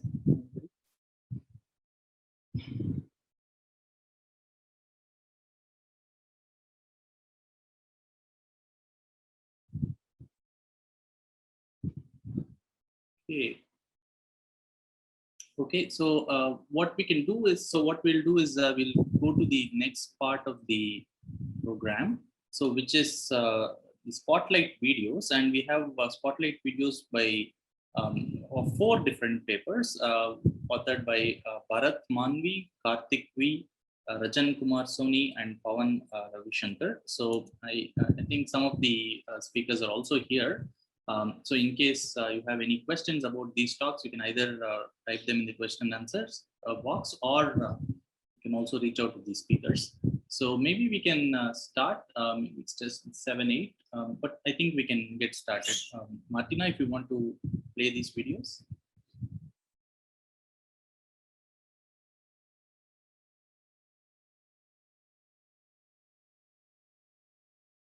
Hi, I am Bharat Manvi.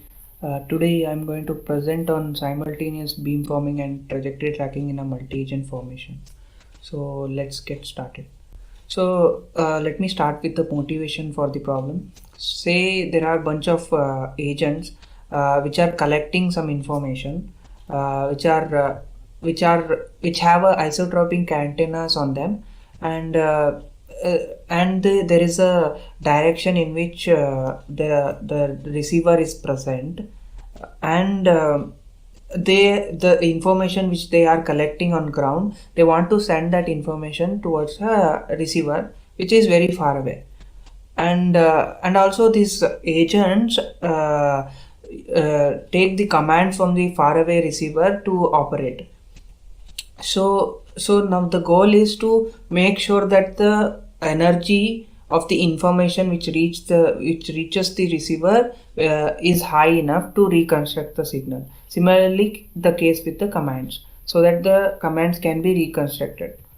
So next we have a signal transmission part, where we assume that each of the signal is sinusoidal signal, and also the command signal is a sinusoidal signal. So, and when this signal is transmitted through the channel, it is attenuated and time delayed, and there will be some noise added. So instead of taking a random arrangement, when we take the arrangement of the antennas or the agents as a regular polygon, say hexagon in this case, then we'll have a beam pattern as shown here, and there will be a maximum transmission axis which is as shown here. So and one of the control goal is to align this maximum transmission towards the receiver A. So now suppose when this maximum transmission axis is aligned, then the maximum power is reached at the receiver. So similarly, which increases the signal to noise ratio of that signal. So now we come to the problem setup, where suppose say that the formation, the polygonal formation which we call it, is aligned, that the maximum transmission axis is aligned towards the receiver initially, and the centroid of this regular polygonal formation is tracking a trajectory RD. So when the formation, when the agent, the centroid tracks the trajectory, we need to make sure that the maximum transmission axis is always aligned towards the receiver for the maximum signal to noise ratio. So now this part, the problem has two parts. One is the formation control, where the agents come to that polygonal formation, and other is to align this maximum transmission axis towards the receiver. So now when this agents come to the formation, we can treat it as a planar rigid body, a virtual planar rigid body, and the center of gravity of this rigid body is coincides with the centroid of this regular polygon. So here we have a rotational matrix representing the rotation of this rigid body in the inertial frame I, and our we will use the control omega f to align the maximum transmission axis towards the receiver using the rotational kinematics of the planar rigid body. So now we proposed the cascaded control law, which comprises of the formation control law and the geometric control law, which I explained earlier. So now we extend this control to the quadrotor model, where we in the lab we took the quadrotor as the crazy fly as shown here, and we proposed cascaded control law using the Ross for the crazy fly. So our cascaded control law will generate the trajectories for each of the quadrotors in the arena. So and the present positions of the quadrotors are fed into the cascaded control. This is how the cascaded control law is useful in the formation control and the alignment of the maximum transmission axis as shown here. So now here the control law which we have proposed is being implemented on the quadrotors as shown here. As explained earlier, we can see that the formation here we consider is a square formation, and from the side view we can see that there is a tilt, which explains that the maximum transmission axis is aligned. So yeah, thank you.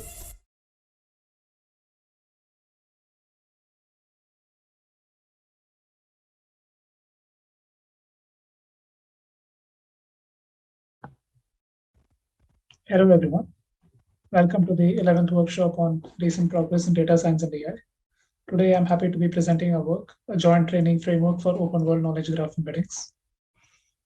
In the last few years, knowledge graph embeddings have taken off as a popular approach to encode information for a variety of downstream tasks like natural language inference, question answering, and dialogue generation. As knowledge bases expand, we are presented with newer open world entities, often with textual descriptions. As a result, applications or tasks that rely on knowledge graph embeddings require approaches to embed these new entities. We want such a model to train embeddings for open world KG entities, and we want certain essential properties to be satisfied. We want our triple scoring function and hence our ranking function to be efficient. Since recent studies have observed that different KG embedding approaches like transient and complex are suitable for different applications, we want our technique to be modular. We want our model to work on a variety of KG datasets, regardless of their description length. And most importantly, we want the modules of our approach to be trained jointly, as recent studies have shown that joint techniques are significantly improved geometric properties. This diagram shows the overall framework of our model. We have three modules, chiefly the description embedding module, the knowledge graph embedding module, and the projection module. Our framework uses knowledge graph embedding laws, projection laws, cross KG completion laws, and regularization laws. When our descriptions are short, we just average their word embeddings to encode them and minimize this loss to train folk. On the other hand, when our descriptions are long, we use Roberta, a large transformer model, to encode our descriptions. As it takes a while to train, we split the training out into two phases, where we train the KG embedding module followed by our description and projection modules. So these are some of our results. So we observe here that folk significantly outperforms baselines on open world knowledge graph completion with an average mean reciprocal rank improvement of 35%. On short descriptions as well, we outperform our baselines, and we note here that both ways of encoding descriptions here perform similarly. On the topic of geometric properties as well, we notice that embeddings induced using folk, which are the embeddings in red in these diagrams, are more homogeneous with the pre-existing KG embeddings, the embeddings in blue, whereas the embeddings trained using OWE, which is one of our baselines, cluster separately. We also report two metrics, eigenvalue similarity and hubness, to check if the two spaces are aligned. And here as well, we can see that folk performs much better. Thank you. Please do reach out to me for more details, and hope you have a great time at the Robert Bosch Center's workshop.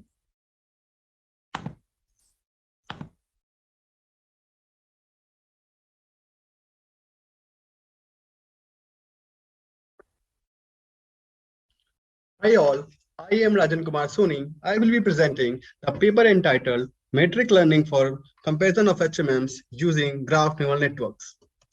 HMMs are typically used to characterize sequence data in application domains like posture recognition, assessing fine motor skills, and genomics.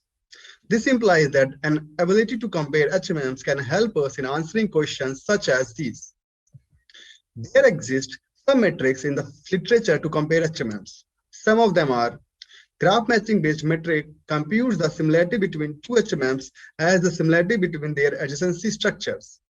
Cross likelihood based metrics approximates the distance between two HMMs based on the likelihoods of the HMMs to generate both the reference sequences. In matrix factorization based metric, the feature matrices of the HMMs are factorized to obtain latent embeddings. The distance between the two HMMs is then computed as the distance between their embeddings. Out of these metrics, the first and the second metrics are structure-based and behavior-based metrics respectively, whereas the third metric considers both structure and behavior. However, there are several demerits with these metrics, such as these metrics fail in case two HMMs have similar structure yet different behavior. Further, the graph matching based metrics demands an intractable computational footprint for large HMMs. Also, the accuracy of behavior based metrics depends on the quality and noise-free nature of the reference sequence used. Further, no existing research is available for leveraging GNNs for learning embeddings of HMMs. In a nutshell, we propose graph variational autoencoder based and deep pooling GNN based architectures respectively for the task agnostic and task aware settings. Finally, we also evaluate the sanity of these embeddings through extrinsic tasks. This is the architecture of graph variational autoencoder that you abbreviated as GVAE, which encodes the structure and the emission features of an HMM into a generative, regularized, and behavior preserving latent space, which is characterized by the parameters mu cap and sigma cap square. The decoder reconstructs the adjacency structure of the HMMs as the self product of the embedding sampled from the latent space. However, the embeddings learned by GVAE are flat, as at one stroke, we aggregate the individual node embeddings to obtain the HMM embedding.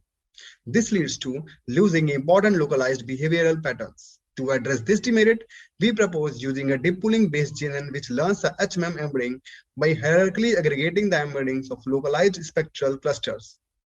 The deep pooling network comprises a stack of layers with each layer having two GNNs, one for learning the embedding and other for learning the spectral subclusters. Between the layers, we have a deep pooling layer which infers the embedding of each node in the quotient graph. We evaluated the embeddings with respect to clustering and classification tasks. We picked the embeddings against 6 baseline metrics, with FSDD as the reference data sets. As could be observed from the graphs, the proposed metrics perform better than the baselines at both the single linkage and complete linkage clustering tasks, even when the size of the training set is less. The performance metrics used are POT, Trend Index, and NMI. We designed the second set of experiments to assess the ability of the proposed metrics to recognize the similarity between two HMMs, having different number of states yet similar behavior. As depicted in these plots, the proposed metrics are quite successful related to the baselines. This slide shows a visualization of the embeddings learned by the proposed GNN architectures. Deep pooling based embeddings are more discriminative than the GVAE based embeddings, which is not surprising as the representations are class aware. Both the learned embeddings perform very well with respect to the classification task, as can be seen in the figure. To sum up, deep pooling outperforms other metrics categorically. Other significant observations are distance metrics based on learned embeddings typically yield better accuracy than those generated by structural baselines. GVAE-based embeddings are effective even in tasks where the datasets contains structurally dissimilar yet behaviorally similar HMMs. Distance metrics learned through deep pooling perform better than the structure-agnostic flat embeddings, while other metrics falter when used with single linkage MST clustering algorithm. Deep pooling exhibits a robust performance. Future work will include extending the proposed techniques for other temporal behavioral models. Thank you.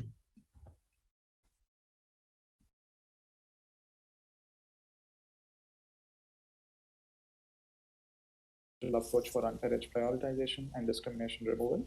This was a joint work with Pranshu Malviya, and both of us were guided by Professor Balarama Ravinder while we were at IIT Madras. Objective of our work is twofold. Firstly, we attempt to mitigate the unfairness in the data generation procedure towards a subset of sensitive attributes. Secondly, the objective is to debias the data distribution post the data generation procedure. So we use the notion of a causal Bayesian network to qualitatively model the dataset generation procedure, wherein each particular node is generated by its parents. For instance, the judicial bail attribute is generated by the racial attribute, the education attribute, the criminal history attribute, the employment attribute, and the gender attribute. The challenge comes in mitigating the unfairness with limited resources. So that's the key point here. We have limited resources to mitigate the unfairness in the decision-making system. So for instance, if the decision is to grant a bail, and we are interested in identifying how much of unfairness is present in this particular decision towards the African American community, qualitatively we know for a fact that the unfairness propagates along the direct edges and the indirect parts from the race to the judicial decision attribute, that is the R to J, R to E to J, and R to T to J. But how much of unfairness actually underlies these unfair edges so that we can take tangible steps to mitigate the unfairness? We quantify what is known as edge unfairness. We do that by first quantifying the edge flow and then decomposing the conditional probability of any given node, its parents, into these edge flows, and then quantifying the edge unfairness. In simple terms, what edge flow is, what is the belief of a particular node, say the judicial decision, due to its parental node, say its racial node, along a particular edge. So the racial attribute influences the judicial attribute along the direct edges and along the indirect edges. So what the edge flow does is it quantifies just the influence along the direct edge. And using the edge flow, we then decompose the conditional probability distribution of the judicial bail condition on all its nodes into the edge flow quantities. And then we quantify the edge unfairness. So once we quantify the edge unfairness of, say, like there is 0.8 edge unfairness in race to judicial bail, and there is like 0.2 amount of edge unfairness in race to education, then naturally one can direct policy initiatives towards mitigating unfairness underlying the race to judicial bail decision, which could be increasing the representation of the judges belonging to a particular racial group. So this is how we decompose the conditional probability distribution into the influences along the fair edges and the unfair edges subjected to the probability constraints. And once the decomposition is done, we calculate the edge unfairness as the conditional probability values with the edge flow flowing along that particular edge E, and without that the edge flow flowing along the particular edge E.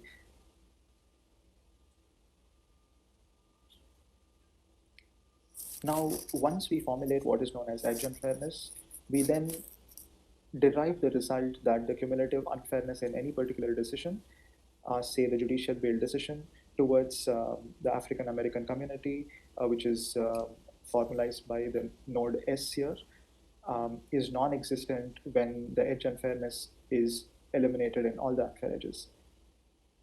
So this result seems to be trivial in the linear case because it's equivalent to just removing all the unfair edges, but it is not so in the non-linear case, wherein the cumulative unfairness cannot be expressed in terms of edge unfairness in the closed form. So we upper bound the cumulative unfairness by another quantity that depends on the edge unfairness and show that the upper bound goes to 0 as you eliminate the edge unfairness. So then we quantify the potential to mitigate cumulative unfairness when edge unfairness is mitigated. We then prioritize the unfair edges based on its edge unfairness and its potential to mitigate the cumulative unfairness. Then we debias the data distribution once the data is generated with the data utility term and the sum of the edge unfairness as the objective function. This eliminates the exponentially growing constraints as the number of sensitive attributes increases. The key experiment we perform in this paper is to show that decreasing the cumulative upper bound indeed decreases the mod of the cumulative unfairness. The theorem that we proved theoretically shows that setting the upper bound to 0 indeed makes the mod of the cumulative unfairness to 0, but does not discuss the relationships. So in conclusion, we have quantified edge unfairness, we have quantified the potential to mitigate the cumulative unfairness, and using these two quantities, we have prioritized the unfair edges for mitigation process, and then finally remove discriminations once the data has been generated.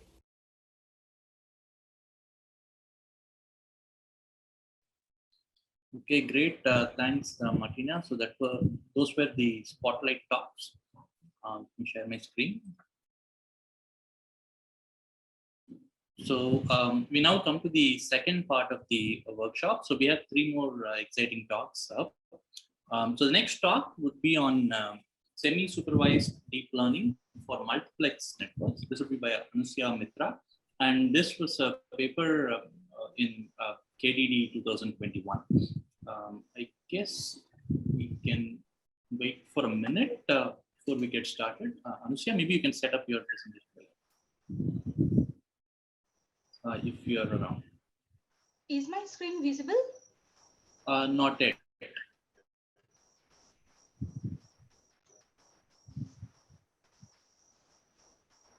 Now? Yes, I can see your screen now. Okay.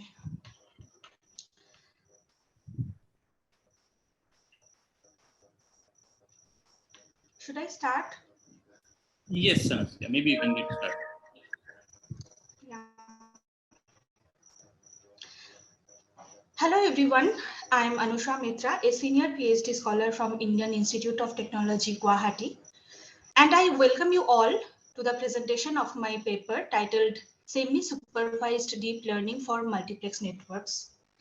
This is a collaboration work among Indian Institute of Technology, Guwahati, McGill University, Mila, Ohio State University, Indian Institute of Technology, Madras, and Robert Bosch Center for Data Science and Artificial Intelligence.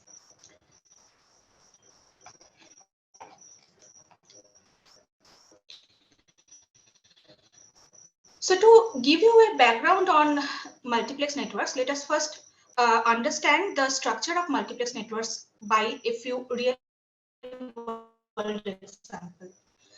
So multiplex networks are complex graph structures in which a set of entities are connected to each other via multiple types of relation. And given few examples of multiplex networks, in the first figure we see a snapshot of the London public transportation system. So a set of regions in the city are connected to each other via various means of transportations, say tube, DLR, overground, etc. And the connection weights within a layer indicate the transportation cost. Whether and the same nodes across the layer represent identical parts of the city. The cross edges represent like change of mode of transportation, and the weight associated with the cross edges represent the switching cost of transportation from one mean of transportation to another. So studying such networks helps us designing traffic management strategies for smart cities. Here in the second example, we see neuronal interaction inside an insect brain. Neurons interact with each other via chemical connections or synaptic connection, and chemical connections are known as synaptic connection. Research suggests that neurons communicate through extrasynaptic layers through a range of analysis of how one region of brain activates another region or functionally dependent on another region. This layer-wise analysis of neuronal connections and cross-layer association shed more light on complex brain structures and their functions. We also see multiplexes of genes where genes are interacting among them via co-expression, protein interaction pathway. So we see intertwined two multiplexes, and they are related to each other by cross. Anusha, your voice is breaking. Is there a... We can even model social interactions like we see Twitter in multiplex way. Anusha, One typical way to model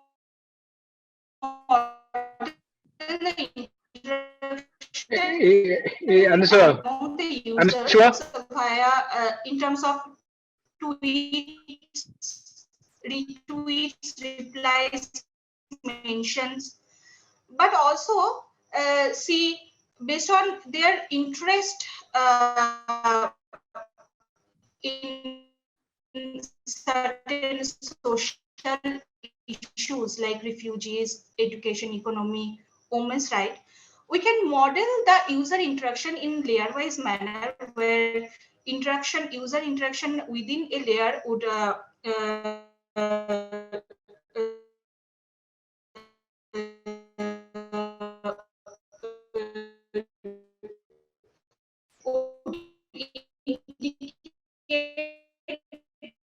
that users are interested in a particular societal topic and how they are important to other. Yes. Anusha, your voice is breaking. Is there an issue with your network? Hello, can you hear us?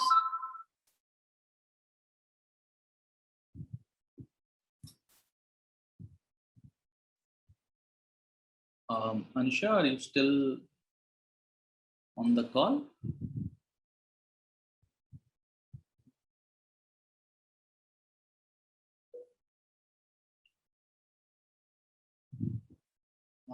Okay. Anusha?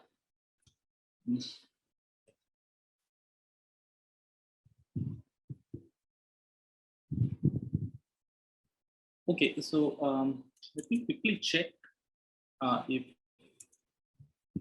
we can talk with her.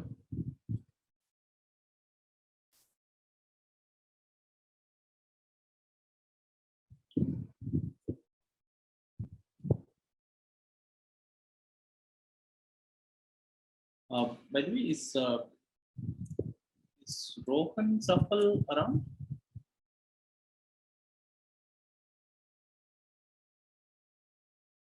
Okay, so I think he has not joined yet.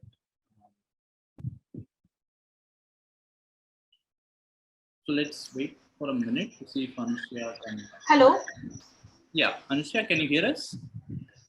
Yes, sir. Okay. Are you able to see my screen? We were able to see your screen, but your voice was breaking. But now it seems okay. Is there a network issue, or is that fine? I guess so. Sorry, sir. Yeah, so you can continue now. It seems fine. Okay. So like this, we can also model the social interactions in multiplex way. So these are few real world examples of multiplex modeling. Even we see a few other real life examples like collaboration citation networks, trade networks, financial system, molecular interaction, recommender system. This kind of systems can be naturally modeled in multiplex way. So this is a detailed example of how we formulate the layer-wise modeling task of multiplex networks.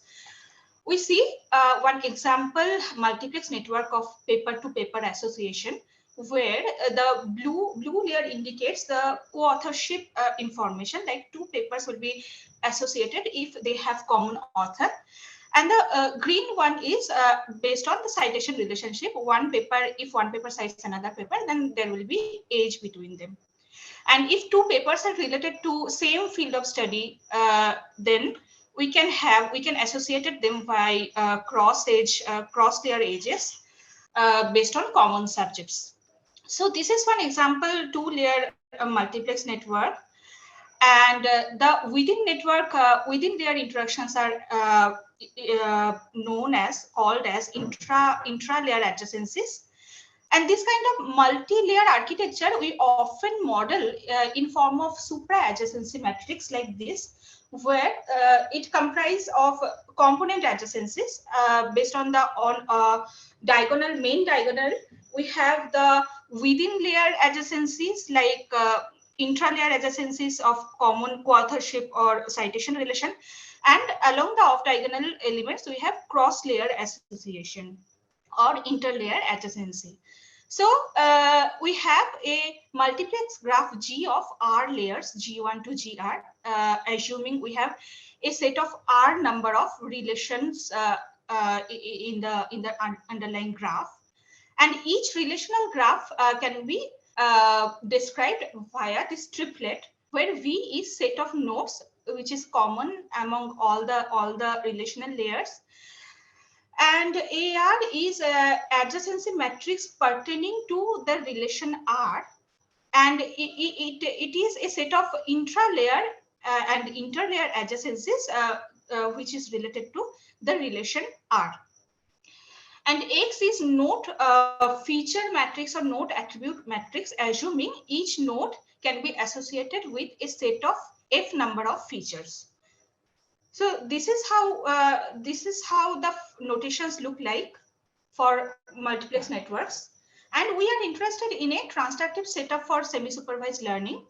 That is, we have partially labeled graph and we want to predict labels for all the unlabeled nodes. Given a multiplex graph G, a label set Q and set of labeled nodes L. We also have supervision knowledge or ground truth label assignment matrix Y. The task is to predict labels for all the unlabeled nodes U. For efficient semi-supervised learning on multiplex graphs, it is essential that we learn a low d-dimensional node embedding. Now, also, we wish to encode in this paper, in this work, the higher order non-trivial global graph structures, say walks or relational paths or motifs, any kind of subgraph. Any kind of non-trivial global graph structure into the learned node representation. In general, the network representation learning methods encode only the local contextual information surrounding a node of interest to learn node representation. But of late, significant number of recent studies advocate for learning global graph representation beside encoding the local neighborhood context, since it facilitates learning of more discriminating and enriching node representations. So this is our goal. We also want to encode relevant local global structural characteristics of the underlying graph along with superficial information available. Now, what are the challenges and research gaps in this setting? We have different learning paradigms, random walk-based methods, matrix factorization-based methods, graph neural networks to learn network representations. Studies have also tried to capture various aspects of a multiplex network, say local global network structures, cross-layer associations, node features, label information, or coming up with any effective embedding aggregation strategy across the layers. But limited number of attempts have been made so far to effectively capture global structures in a multiplex network. So random walks and GNNs claim to capture the global information by capturing the k-hop local context for node. But this is a trivial way to like incorporate the global graph structure. In real world, the graph structures that we want to capture can be very different, ranging from paths to walks to motifs, etc. So merely capturing k-hop local context cannot give us the structure encoded into the local network node representations. And then matrix factorization methods are not scalable. We also have in multi-graph learning setting structural pooling, unpooling methods, but when it comes to multiplex networks, they do not capture cross-network association, or they lack in effective aggregation strategies. So this is the main drawback or the research gap in learning structure-aware network representation in multiplex networks. That is, GNN and Infomax-based methods capture global structure in unsupervised trivial ways, respectively. So we have, we especially mentioned about Infomax-based learning strategy that provides a way to like incorporate global graph information into the learned node embeddings by maximizing the average mutual information between a node's local context and a shared global context, global graph context. So let us see how in typical setup, Infomax principle is applied to graph. So in a typical Infomax-based learning setup, the methods naively maximize the mutual information of a node's local representation with a shared common global graph context. So this common, in this paper, Deep Graph Infomax, we the authors learn node representation, which is local surrounding the node of interest, and then like aggregate all the local node context to form a single global graph summary S, which is common to all. And then using a discriminator D, they try to maximize the mutual information between the local node representation HI and this common global graph summary S. Minimizing this kind of noise contrastive estimation loss is basically maximizing the mutual information between this local and global graph context. But it trivially like encodes lots of noisy information found across all the nodes neighborhood, because the graph global graph summary is only one, which is shared. So let us see how Infomax principle is applied to multigraph setting. We have state-of-the-art paper, Deep Multigraph Infomax, this paper. So here we have a multiplex graph, and relation-specific node embeddings are learned in a layer-wise manner, which are like HIs. And then upon naively aggregating all the local node information, we get one graph summary. and a discriminator tries to discriminate between the local and global node representation. This is one universal discriminator which is common to all, so that it can discriminate across the R layers what are the true local global graph context as opposed to the false or corrupted local global graph context. But the drawback of this work is it naively aggregates the node representation via one, say, mean pooling based readout function. And in this way, lots of noisy information are encoded. Here we argue that a contextualized representation of the global graph information facilitates encoding relevant non-trivial shared information. That is, we personalize the global graph summary for a node. To give you an example, here we can see a graph structure, and our subject of interest are this red node and blue node. Red node belongs to this C2 graph cluster, and this blue node belongs to C2, C3, and C1 cluster. Now, based on this structure, like the structure of subgraphs centered around these nodes are differently connected to the rest of the graph. So we'll have different non-local network measures such as betweenness centrality or average shortest path length from the central node or participation coefficient. Such non-local network measures will be different for this red node and blue node, because the blue node is more centered and the red node is at the end of this network whisker. So it is very naive way to actually assume a shared global graph summary for these two nodes. Whether a global graph summary for red node should be more inclined to the cluster C2 representation, and the global graph context for this blue node should be more inclined towards this C2, C1, C2, and C3 cluster rather than incorporating C4.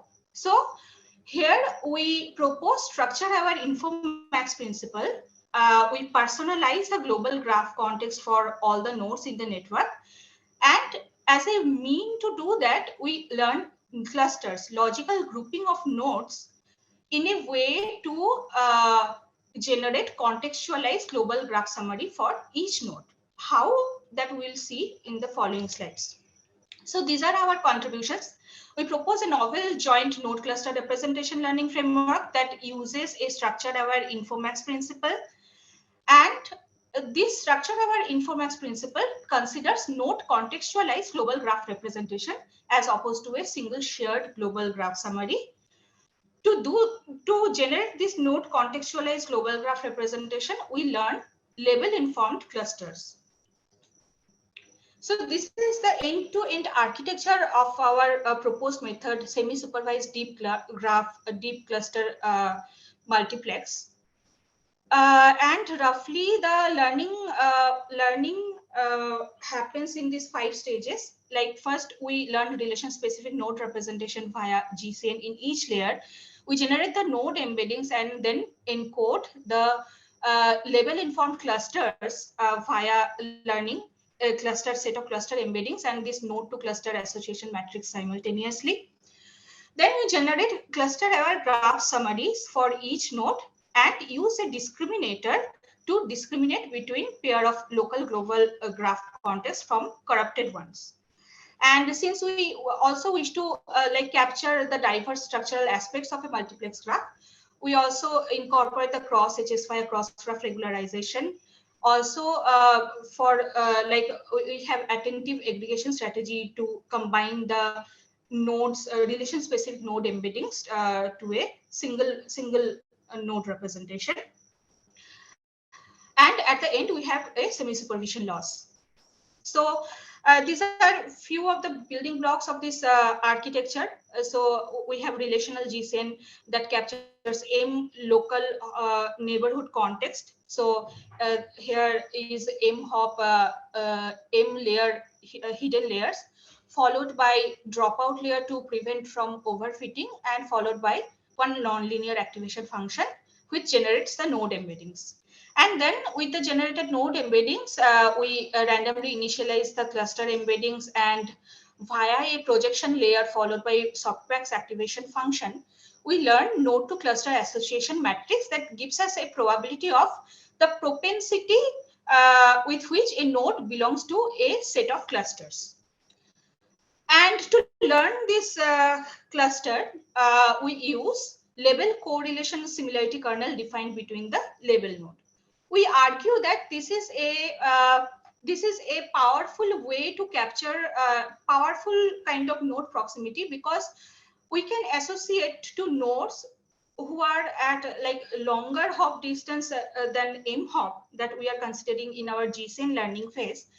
Also, even if two nodes are not connected in the underlying graph, but they do have label similarity, we can still make a connection and form logical groupings of nodes. So via this unnormalized graph Laplacian regularization, we learn the node cluster membership from the label correlation similarity matrix. And then to ensure that we have less noisy clusters or less overlapping clusters, we have this orthogonality constraint. Now, given we have learned the cluster membership matrix, we can generate a contextualized global graph summary for each node by a weighted linear combination of a node's propensity of belonging to a set of cluster multiplied by the respective cluster embedding. So this gives us a personalized global graph summary for a node, and then this global context and local context are sent to a discriminator that scores a positive local global context higher than n number of corrupted local global context based on such bilinear scoring. And to capture other diverse aspects, we have incorporated cross edges via cross relation regularization. Then we attentively aggregate the node embeddings, and at the end we have semi-supervision loss, resulting in a final architecture like this. So these are the research questions. We want to understand how well this SSTCM perform on a variety of downstream tasks, say node classification, clustering, or similarity search, or how it can perform as compared to a diverse range of multi-graph network representation like baselines. And as we are learning the level-informed clusters, how good they are in improving the in-task performance, and at all if the personalized global graph summaries are useful as compared to a common shared graph summary. So this is our experiment setup. We have like from diverse domains, we have data sets that have features or no features. They can be multi-class or multi-label. From the various domain like bioinformatics, bibliography, movie networks, social networks, or recommender systems.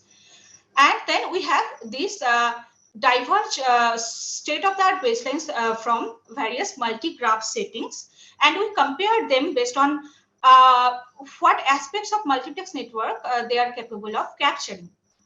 Whether the node attributes within network, cross-network structure, the global structures, the supervision knowledge, and whether they have any effective aggregation strategies.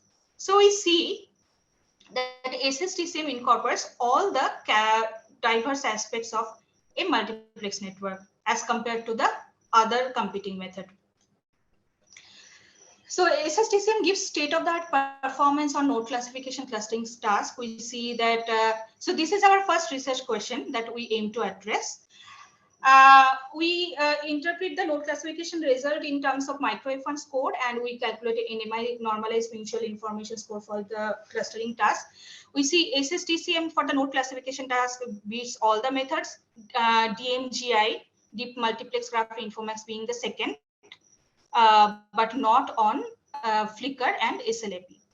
And even for the clustering task, SSTCM outperforms all the competing methods by a large margin, except this IMDb multi-label dataset. Even we observe that SSTCM's label-informed node clustering strategy improves similarity search result. In a similarity search setup, we basically compute the cosine similarity among all pairs of nodes, and then for each node as a query, we retrieve top k relevant nodes based on the cosine similarity, and see what fraction of the retrieved nodes actually have the same set of labels as the query node. So since SSDCM is like grouping the nodes based on label correlation, so we see that SSDCM outperforms all the methods in this similarity search setup. And we also see that all the semi-supervised learning methods like MGCN, RGCN, heterogeneous attentive network, HAN, even DMGI are doing good in comparison to merely unsupervised method like deep multiplex graph clustering, DMGC. And also we see that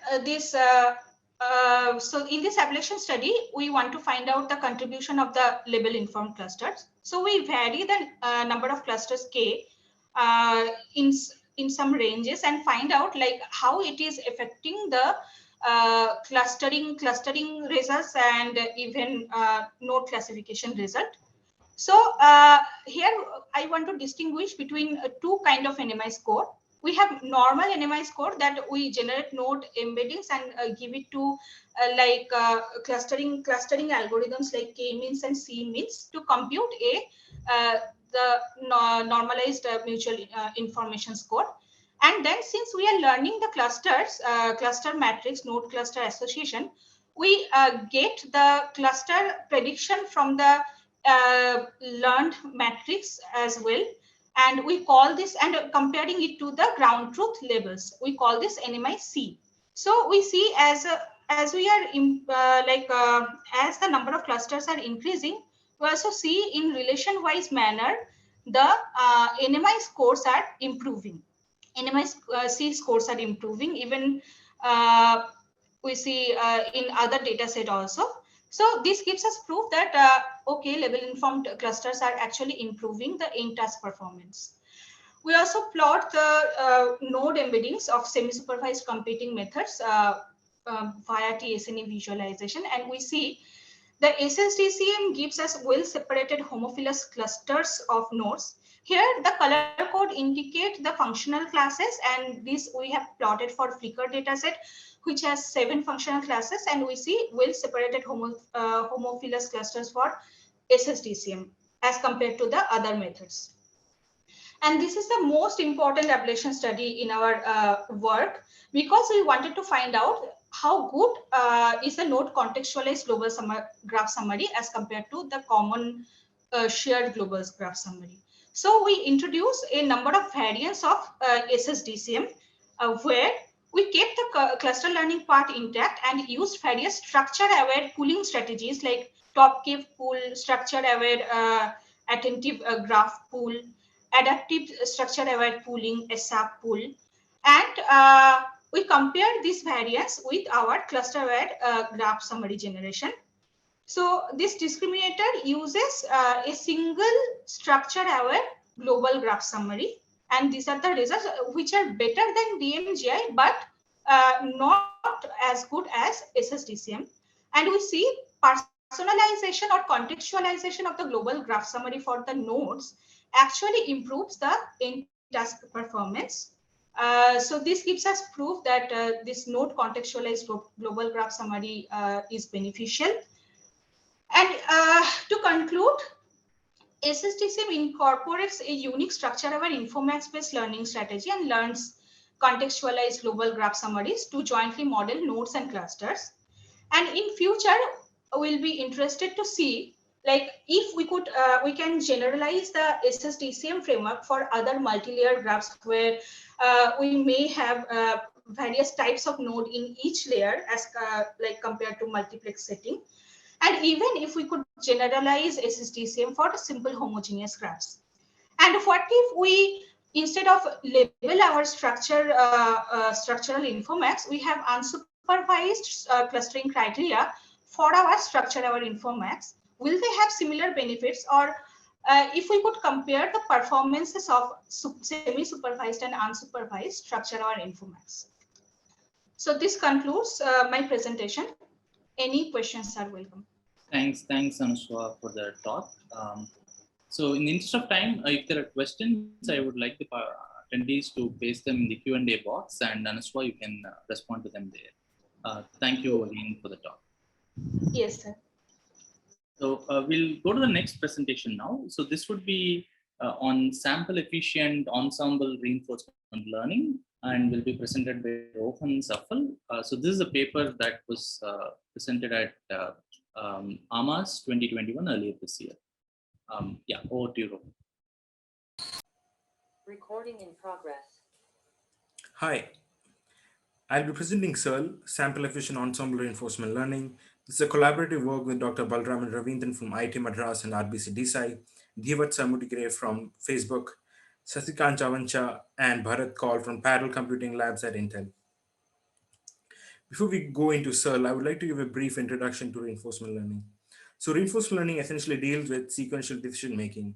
It provides a mathematical formalism for learning-based decision making from experience. It involves the interaction of an agent with the environment, where the basic goal for the agent is to maximize the total cumulative reward it accumulates during its interaction with the environment. Typical RL problems are solved by formulating it as a Markov decision process. A Markov decision process consists of a state space S, an action space A transition operator, and a reward function. From a particular state ST, the agent takes an action AT using a policy pi in the environment, thereby receiving a reward R conditioned on that state and action, and then transitions to the next state ST plus 1 based on some transition probability P that is again conditioned on the current state and action. This is how typically the RL problem is formulated in an MDP setting. Now, I would like to move on to give a brief introduction about ensemble methods. So ensemble methods in machine learning has been prevalent for many years. You have a lot of algorithms that have evolved to basically solve a majority of problems such as classification and regression, providing state-of-the-art results. And most of these techniques are, either bagging or boosting, and again have been improved upon over the years. However, unlike supervised learning problems where you have a fixed data set where you're working with, reinforcement learning requires you to interact with the environment. However, a case can be made now saying that we could do batch reinforcement learning, which basically involves learning from a fixed amount of data, but that has its own problems whereby the agent is restricted from exploring new states, and therefore we are looking at a more open and evolved approach, which is using model-free reinforcement learning algorithms. So in deep reinforcement learning, we use neural networks to approximate value functions and policies. Some of the challenges that we have with deep reinforcement learning is a lack of robustness and sensitivity to hyperparameters, and high complexity, and it being expensive to train good policies. So a typical anatomy of an RL algorithm looks as follows. So we start with some policy, we execute that policy in the environment to collect some samples, then we learn a model of the environment, or we try to learn a value function, and then using that, we try to optimize the policy, and then we do this repeatedly. Now, as you can see, as we do this, we suffer from these challenges that I mentioned earlier, and that can significantly affect the performance. So for example, the algorithms tend to be very sensitive to hyperparameters. So even a small change to the hyperparameters leads to significantly different results. And most recently with high sample complexity. So now imagine you want to train a really good policy, using deep reinforcement learning algorithms. Typically what you require is millions of samples to learn a good, robust policy. But the problem is, in order to train such a policy, you would either require a very good simulator or have a setup where you could actually train a policy in the real world. However, both of it is very expensive to do, because you have to build a very good simulator that's trying to mimic the real world, or have a physical setup where you have a lot of constraints to prevent any sort of accidents happening while the agent is training. So both are very expensive things to do. Therefore, the idea is that we would like to use ensembles to tackle these two problems. One is the lack of robustness. So you could use ensembles to improve the robustness of the policy, and also to try to tackle sample complexity so that you can train algorithms that use far fewer samples than what they do now. So with this idea, we would like to introduce this basic question, whereby say that you want to learn an ensemble of policies or models in a reinforcement learning setup. So if a single model requires n samples from the environment to learn a good policy, and the computational cost associated with it is c, then in order to learn m models, we would ideally require m times n samples and m times c in computational cost as the upper bound. And this is a naive case that we're presenting here. So what we are trying to do and what we would like to see is, can we, however, learn m models from n samples and only have a computational cost of c? That is the goal that we're trying to achieve here.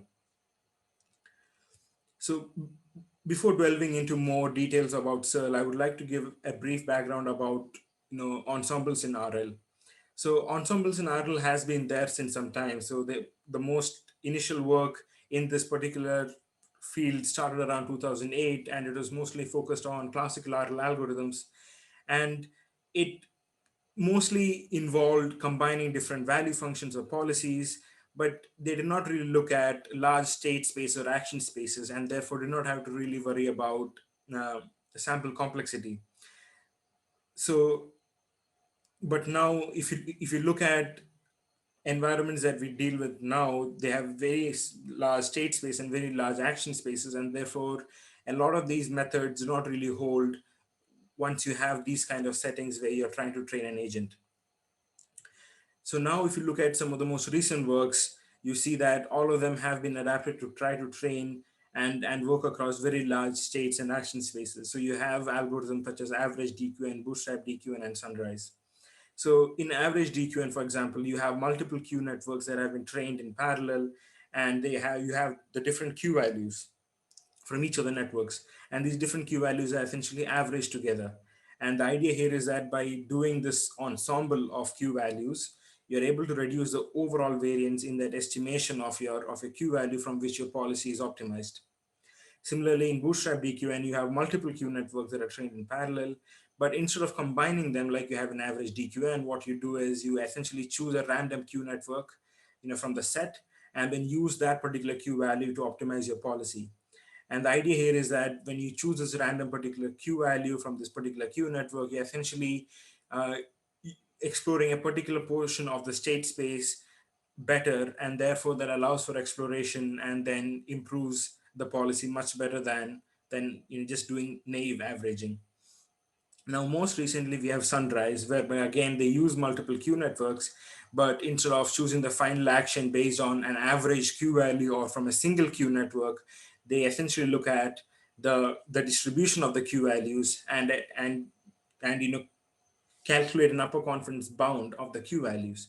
And then they choose the action not greedily, but using the highest UCB value to allow for exploration. Now, as you can see from all of these works, most of them are kind of restricted to off-policy algorithms where you would have to learn a value function and then estimate your policy. And so it's kind of restricted to expansion across other kind of settings where you have policy gradient algorithms which try to learn or optimize a policy directly without trying to learn a value function. So our goal is that when we introduce a new algorithm, we want it to be scalable and can also tackle all different kinds of scenarios. Now, I want to go into depth of our approach. So I want to reiterate the goal here. So the goal here is we want to learn a diverse set of models M, and we want to do that from only n samples while maintaining the computational cost of C, and then we want to use them as in an ensemble. So the Searle framework is essentially divided into two parts in order to achieve this goal. So it has a learning policies part, and then it has a selecting policies part.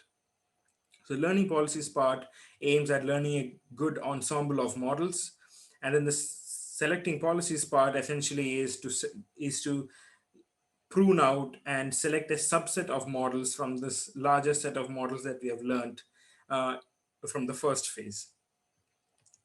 Now, going into more depth of the first phase, which is the learning policies part. So this approach is for learning multiple policies has been inspired by some of the most recent developments in deep learning. So, and these developments are essentially, you have that the learning rate annealing generalizes better than small constant learning rate. You have that the high initial learning rate influences the local minima to which the model will converge. And finally, the performance of a model is highly correlated with the local optima to which the model converges. So using these three ideas is how we have come up with the learning policies framework. So with that, the aim here is to learn a diverse set of policies by trying to leverage the performance at different local minimas. So as you can see on the figure on the left, you would essentially start at some point in the loss topology, and you would have a constant, fixed learning rate or an annealing learning rate, and eventually a model will converge to some local minima. But what we want to do is we want to start at the same a point in the loss topology, but instead of just converging to a single local minima, we want to converge to multiple local minimas and leverage the performance at these multiple local minimas. So the way that we do that is we use a cyclical learning rate schedule where the model is perturbed at regular intervals at all of these different local minimas and is forced in and out of these local minimas to leverage the performance at each of these local minimas. So the cyclical learning rate schedule is as follows. So it basically has two major hyperparameters, which is alpha 0, which is the initial learning rate or the maximum learning rate. Then it has capital M, which is the total number of models that you would essentially want to learn, or the total number of local minimas to which you want to converge. So as you see in the bottom here, you would start at some very high learning rate, and as the learning rate anneals to a very small value and converges to a very small value close to 0, we essentially save the parameters of the model at that point. And after that, the learning rate is bumped back up to a very high value, essentially pushing the model out of the local minima and again searching for a new local minima to converge to.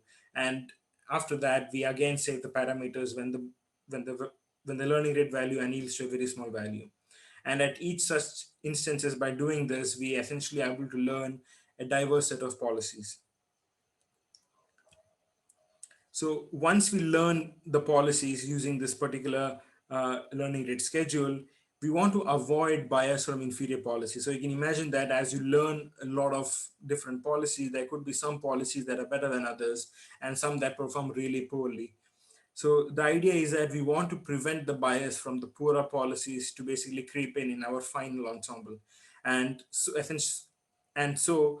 the idea is to select a smaller subset M of the total set of policies that we have. And the idea here is, and this is where it gets tricky, is that the best policies for ensemble are not ones with just good performance, but are also ones that are diverse. So, and this is where our policy selection framework comes through to select the subset. And what the policy selection framework does is a constraint optimization that tries to reuse the trajectories that we obtained during training to basically select the subset of policies. So the optimization framework has two parts. So it has a model error term and a KL divergence term. So the model loss term optimizes for the performance, while the KL divergence term optimizes for the diversity. So the policy selection, constraint optimization framework is as follows. So we essentially have a loss function here, where P of S is the probability of seeing a particular state, Wi is the Lagrange multiplier, Bi is essentially the combined loss of the model error term and the KL divergence term for each of the particular policies. And you have these constraints on the Lagrange multiplier such that the sum of the Lagrange multiplier should equal to 1. And we also want to make sure that each Lagrange multiplier is greater than or equal to 0. And your combined loss here is essentially, as I said before, you have a model error term, and then you have the KL divergence term. And you have this hyperparameter beta that essentially balances between the model error term and then the divergence term. So by tuning the parameter beta, you can essentially look for a subset of models that have more diverse, and have less performance, or that have, high performance, but have less diversity. And I'll go into depth as to what the model error term is. So the model error term or the loss is calculated from the training trajectory. So what we do here is we make a critical assumption here in order to select, or calculate the subset of policies. We make the assumption that the action that's taken by the ensemble of all the policies that we have, that is including the good and the bad, is the optimal action. We kind of assume that, and what we do is we take each particular a policy that's contributed to the ensemble. We look at what action has that particular policy taken, and for a particular state, and we look at what is the TD error, or the policy loss that particular model has at that particular state, and taking that particular action, and check if that loss is greater than the threshold error that we have set. If it is greater than the threshold error, we increment our model loss by 1, and otherwise we don't. And these two particular settings have been provided to basically accommodate for continuous action spaces and discrete action spaces. So this is how we essentially estimate the value error, or the model loss term that we have in our optimization framework. So once we minimize this objective function that we stated earlier, and we obtain these values with Lagrange multipliers, we can essentially choose the best ensemble set by sorting the values of the Lagrange multipliers and essentially selecting the top M values. Now, recapping, we have learned the policies. We have also selected a subset of policies. Now our goal is we want to evaluate on how well our framework works. What's the efficacy of our particular framework? So we consider two domains. We consider the raw visual input domain, which is Atari, and then we consider a vector-based domain, which is robotics, a simulator known as Mujoko. We conduct our experiments on standard deep reinforcement learning algorithms, such as A2C, DDPG, PPO, TRPO, and SAC. And the reason we have chosen these diverse set of algorithms is that we do not want to be constrained to a particular set of algorithms, such as off policy or just Q-learning based methods. We want to be able to cater to both policy gradient algorithms as well as Q-learning algorithms. Or to phrase it in generally, we want to cater to off-policy algorithms as well as on-policy algorithms. We also introduced two naive baseline methods. So the idea here is that we want to make sure that our framework works better than the most simple naive thing that you can do in terms of ensembles, which is you can take the M models from the same algorithm, you can train them independently one by one, and then you basically combine them in an ensemble. And the sample complexity here is M times N, and the cost again is M times C. Another thing you can do is, you can have M models of different algorithms, that again train independently one after the other, and then use as an ensemble. They also have the similar complexity and computational cost. The idea here is that we want to transfer some of the ideas of doing ensembles in classical machine learning to the RL setting, just to prove that, you could try these naive methods, and our framework is, will be able to beat them. Additionally, we also compare against some of the state-of-the-art deep reinforcement learning algorithms that have emphasized on sample efficiency, and these are Rainbow DQN, Simple, Curl, and Sunrise. So because we make a claim that we want to be sample efficient, we want to test against and compare against these algorithms that have shown state-of-the-art performance in terms of sample efficiency. Now, looking at the results, we first analyze the results from the learning policies framework. So this is where we're just trying to learn the different policies. And what we do here is we're essentially just using the learning rate, converging to multiple local minima, saving the model parameters, and that's it. So what we have in both these diagrams is that we have the vanilla version of the algorithm that's trained and normally how you train it. And then you have the Searle version of both the algorithms, with the cyclical learning rate schedule. And what you see here is that by just simply, changing to the Searle scheme, you're essentially getting much higher performance, and you're getting it much earlier. For example, here in breakout, you can see that at only 250,000 time steps, or close to 300,000 time steps, you're reaching a reward value of 300, while that same reward value would require you to train for at least 1 million time steps.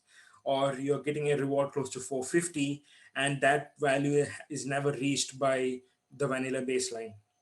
Similarly, in the case of Mujoko, where we're using half-sheeter and you're using SAC, we see that the performance is much, much higher than the vanilla.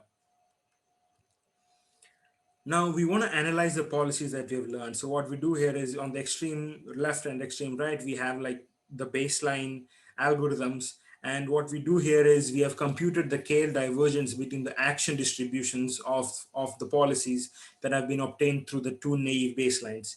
So when I say we're comparing action distributions, the way that we do that is we essentially do multiple rollouts in the environment. We take all of those states, all of that is saved, and then and use for comparison across all three settings. So we have all of these states.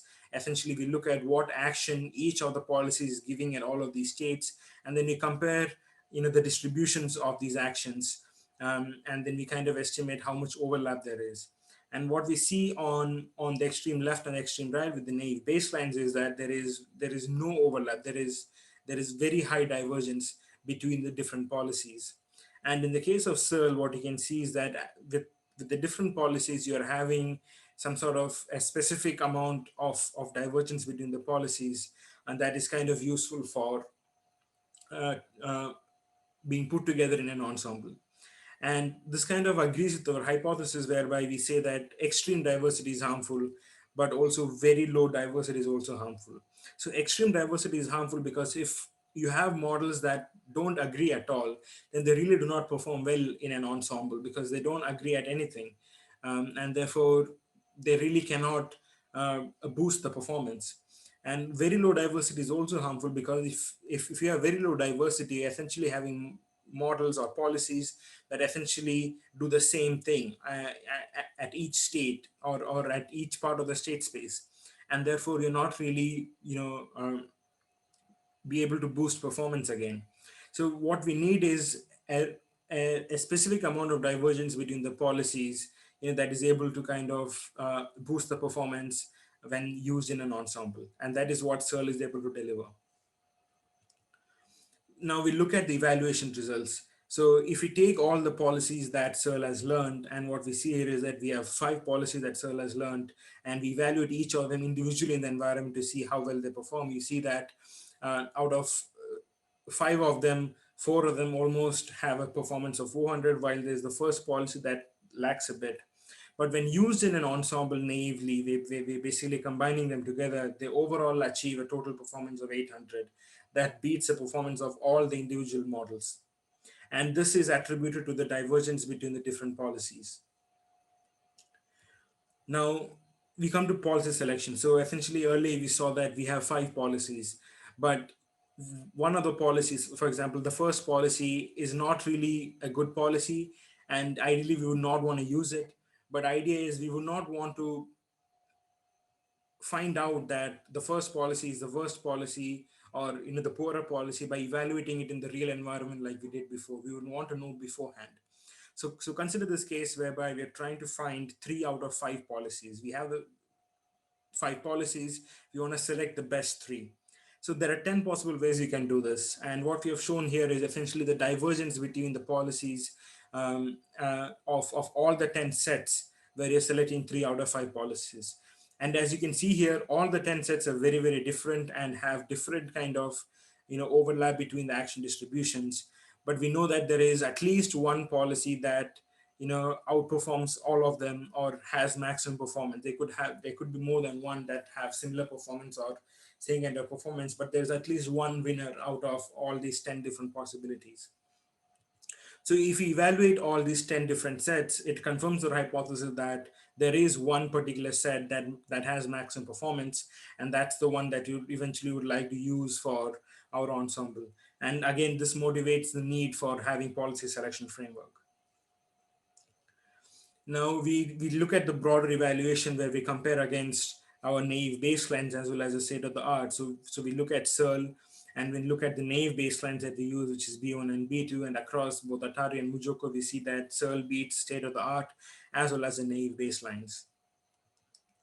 And we are not just restricting our results to just one environment. We perform experiments across 15 environments in the Atari game suite, and we see that for across 11 environments, we achieve state-of-the-art performance.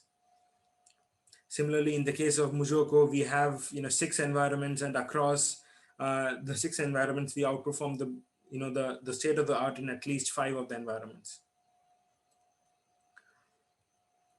We also want to say and kind of establish here that Searle, even though it's a very good model, there are no free lunches here. So essentially, there are two main things that we'd have to look at while kind of using Searle, and that's what we've tried to establish with our ablation studies. And these are essentially the learning rate and the number of models that you essentially want to learn, when you're basically, training your policies in the first phase. So from our ablation studies, we have kind of, found out this kind of hand wavy rule that, the optimal value of M ranges between 3 and 7. And, the optimal value of the learning rate is kind of 2 or 3 times, the normal learning rate that you'd use to train a vanilla algorithm. So if you kind of go with these kind of heuristics, you'd be able to kind of use Searle without much problems, and that's what we're trying to establish with our ablation studies here. So to conclude, I want to iterate that Searle is a very robust, scalable, and flexible framework that works across any deep reinforcement learning algorithm. So whether it be on policy or off policy, as long as it is trained using a backpropagation, you can essentially use Searle. And I want to emphasize the main contributions of Searle. So what Searle contributes to the research community that other previous works have not is essentially a policy learning framework where you can learn multiple policies using a single training run. You don't have to do this. You don't have to train models independently. You can do it in a single training run, and it's computationally efficient because you only have to train once. And the second is a policy selection framework that allows you to select a subset of policies that are diverse and also perform well in an ensemble. Thank you for your time. I'm happy to take any questions.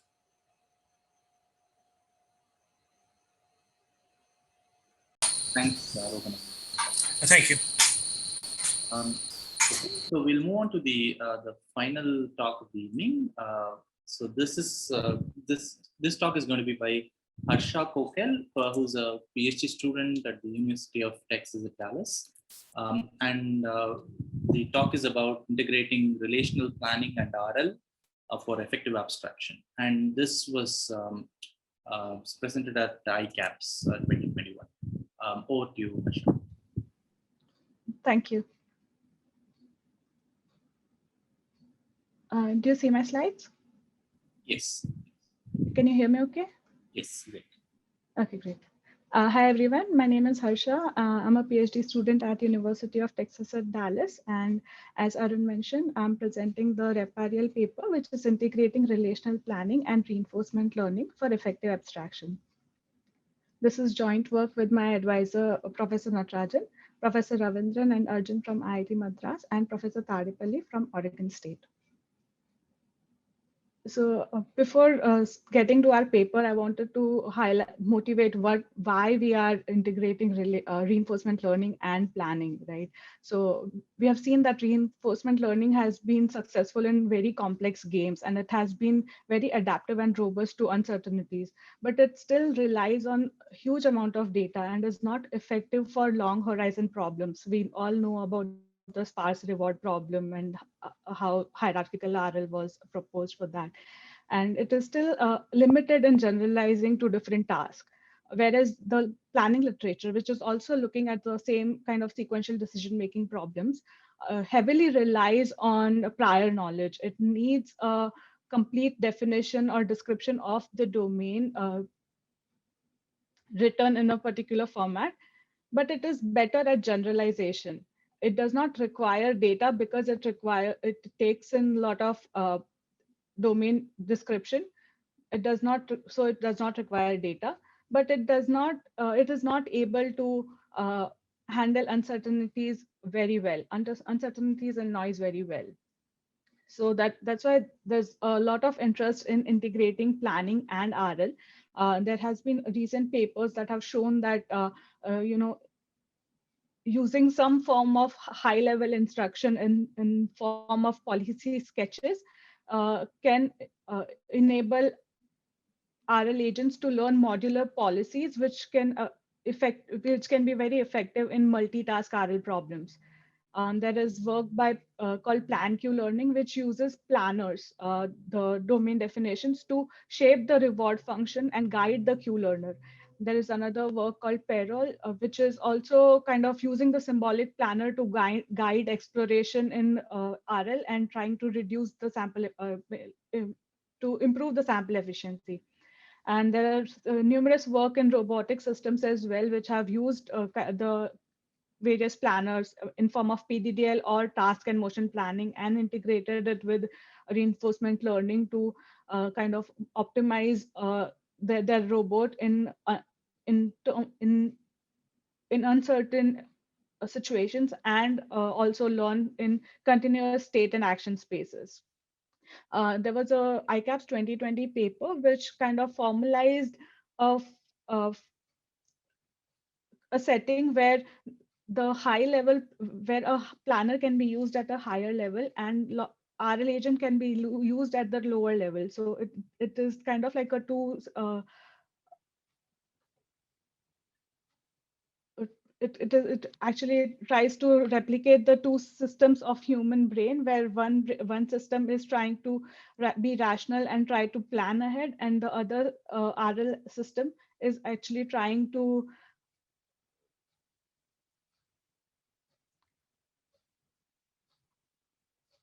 is more reactive and is learning while executing as well. So that's why we are integrating reinforcement learning and planning. But we are addressing this relational domain problem. So let me talk about that a little. We address sequential decision-making problems in relational domains, domains that can have varying number of objects or heterogeneous relationship between those objects, like a graph which can have different nodes, changing number of nodes, different types of nodes, or different types of edges, different relationship between those nodes, things like that. A lot of real world problems are inherently relational. Think of iRobot vacuuming a house. It can encounter different objects on different days. Maybe someday there are toys, and some days there's a gold earring on the floor, something like that. So it needs to understand properties of those objects, different objects. An agent that is collecting pink ball from a box, the number of balls can change or the color of the balls can change. But if we train an agent to collect pink balls from, say, a set of 10 balls in the box, we expect it to perform equally well when we have, say, 20 balls. Humans are very good at generalizing in such scenario and are able to collect pink balls even when the number of ball increases to 100. We do that by focusing on one ball at a time and checking if it is pink or not. Our decision of picking the current ball does not depend on the color of the adjacent balls. We understand this. So we kind of ignore the color of the adjacent ball or the number of balls in the box. We kind of figure out what are the irrelevant details and ignore that while making the decision for the current task. Even for a complex task like driving, say if I want to drive from IIT Madras to VIT Chennai campus, for planning the route, I would abstract the local geography to something that may look like this map. I would not plan for every vehicle or on the road or every crossroad, every signal. I would rather plan for which highway to take. Maybe I want to go via the Krompet and Tambram route, or I want to take the Medavakam route. So I would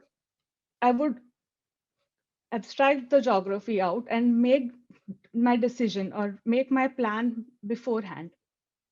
But then when I'm executing the plan or when I'm actually driving to VIT, I would see a totally different representation of the world. It could be something like this here.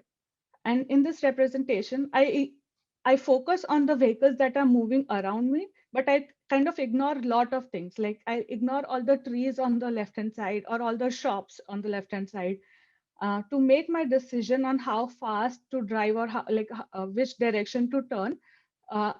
I pick and choose what information is relevant to me at that moment, right? I can, if I might be able to ignore the vehicles that are parked on the left when I'm driving. But if I want to park, I would be looking at those vehicles and those trees on my left. So the key point I want to make here is that different objects and different properties of those objects become relevant based on the task that we are performing. And humans can naturally identify the relevant objects and make this different level and different kinds of abstractions for a given task. We are inspired by this ability of humans, and we propose a framework where such abstractions are possible. So let me describe our framework. Our framework, REPAREL, is a hierarchical framework which has three major modules. One is the hierarchical and symbolic planner at the top. As I mentioned, this would act as a rational thinking agent. And then there's an abstraction reasoner. I would get into this a little later. And we have different reinforcement learning agents at the lower level. So the symbolic planner will kind of give us a high level sub goals of a given task. So for example, so we are in a setting where we have this goal directed MDP. So we are given the goal. As an example, consider this taxi domain. It's a grid world which has like 4 colored location, and there are 2 passengers, P1 and P2, and the task is to transport these passengers from their current location to their destination location, D1 and D2. So this task is the goal here, the G in the MDP. This task in our framework is decomposed to a sequence of subtasks. So it becomes pick up P1, drop P1, pick up P2, drop P2. This is done by the symbolic planner. Notice that the symbolic planner does not need all the information of the state. It does not need to look at the grid or the taxi location. It can come up with this plan with a very high level domain knowledge from the users, from the expert. And all these sub goals are then executed by RL agents. In this case, we learn 2 RL agents, one for each type of sub goal, one for pickup and one for drop. So learning this separate RL agents for different tasks allows us to encode a task-specific state representation for the RL agents. For example, the task that is picking up passenger P1 does not need to know drop location of P1 or of drop or anything about P2. So we can encode the state in such a way or abstract the state in such a way that only the information about passenger P1's pickup location is available to this RL agent along with the grid, because the RL agent has to learn the navigation, right? Similarly, drop agent does not need the information about the pickup locations. I'll get to that. So that is where we have this abstraction reasoner here. So our hierarchical planner gives us the compositionality in the domain, and reinforcement learning agent gives the task, like different reinforcement learning agents for different tasks allows us to have task specific state representations. And as we saw that our original MDP is then decomposed into sub goals, and we define sub goal RMDP, where we have the same state action function, but state and action space, but we redefine the transition function and the reward function in a way that whenever this goal is achieved, okay.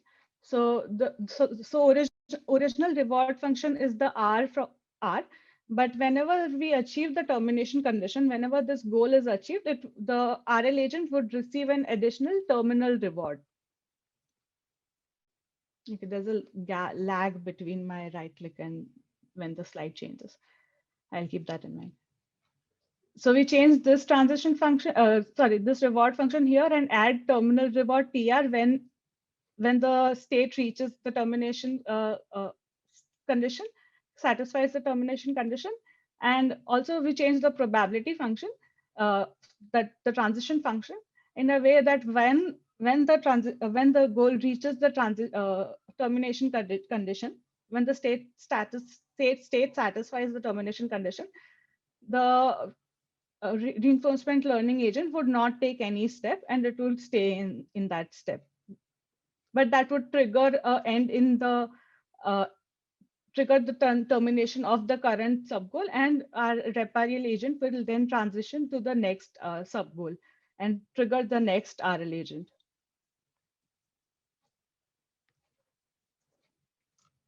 So the main contribution that our paper, as I see it, is is how we enable this abstraction for each RL agent, right? How do we enable this task-specific state representation?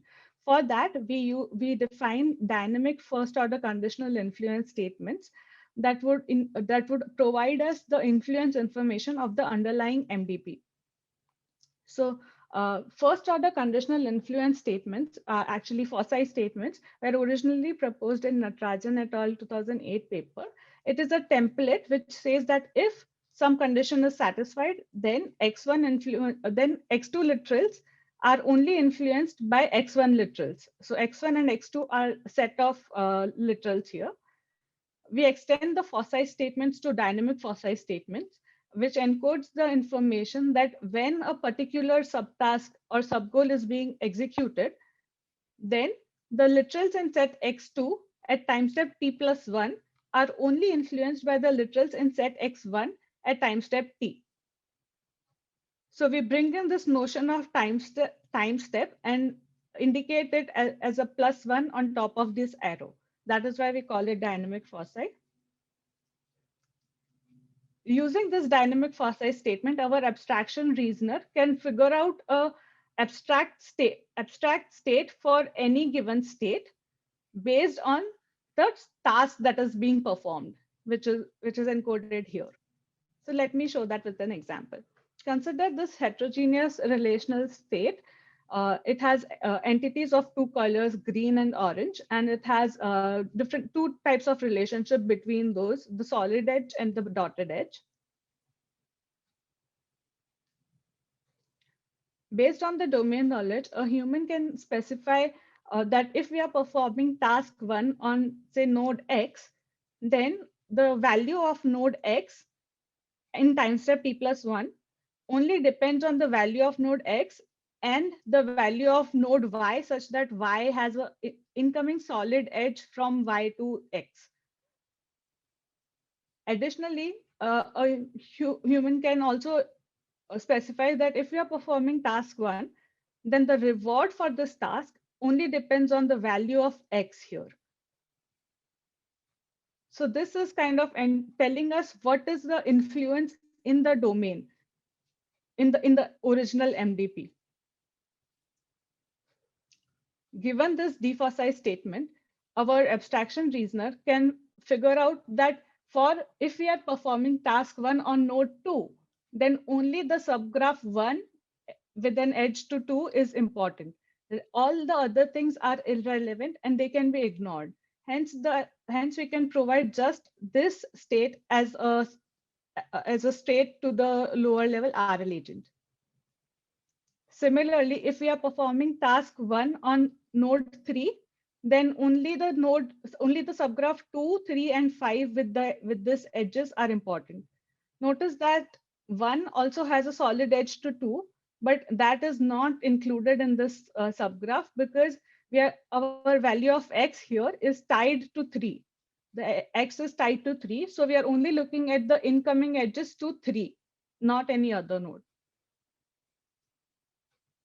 But if, say, we had an additional influence information that the Y, any green node is influenced, the value of any green node Y is influenced by the value of Y and the value of Z, such that there's a dotted edge between Y and Z, then in that case, I would also include the node A and node B in this abstract state representation, because there's a dotted edge from 2 to A and from 3 to A.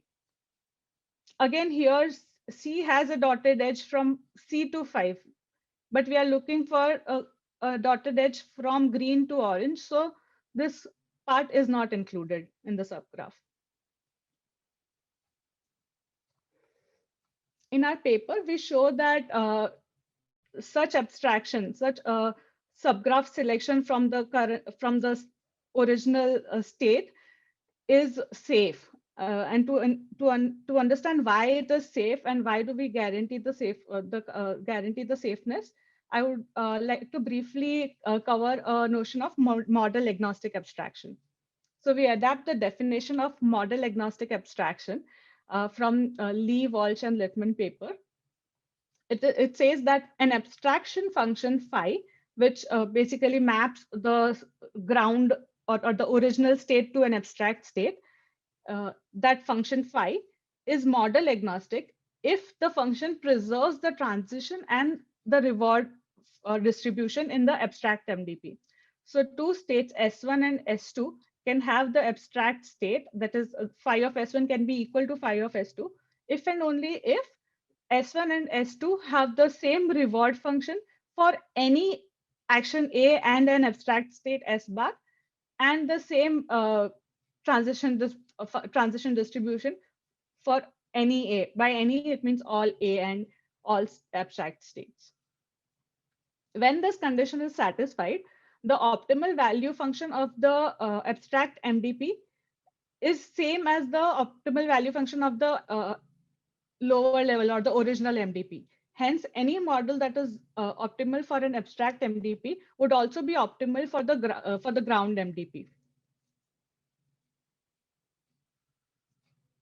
In our paper, we show that if the defoci statements provided by humans are accurate, if they are satisfied by the underlying MDP, then the abstract state that we obtain in this manner are model agnostic abstraction, and hence the abstraction is safe.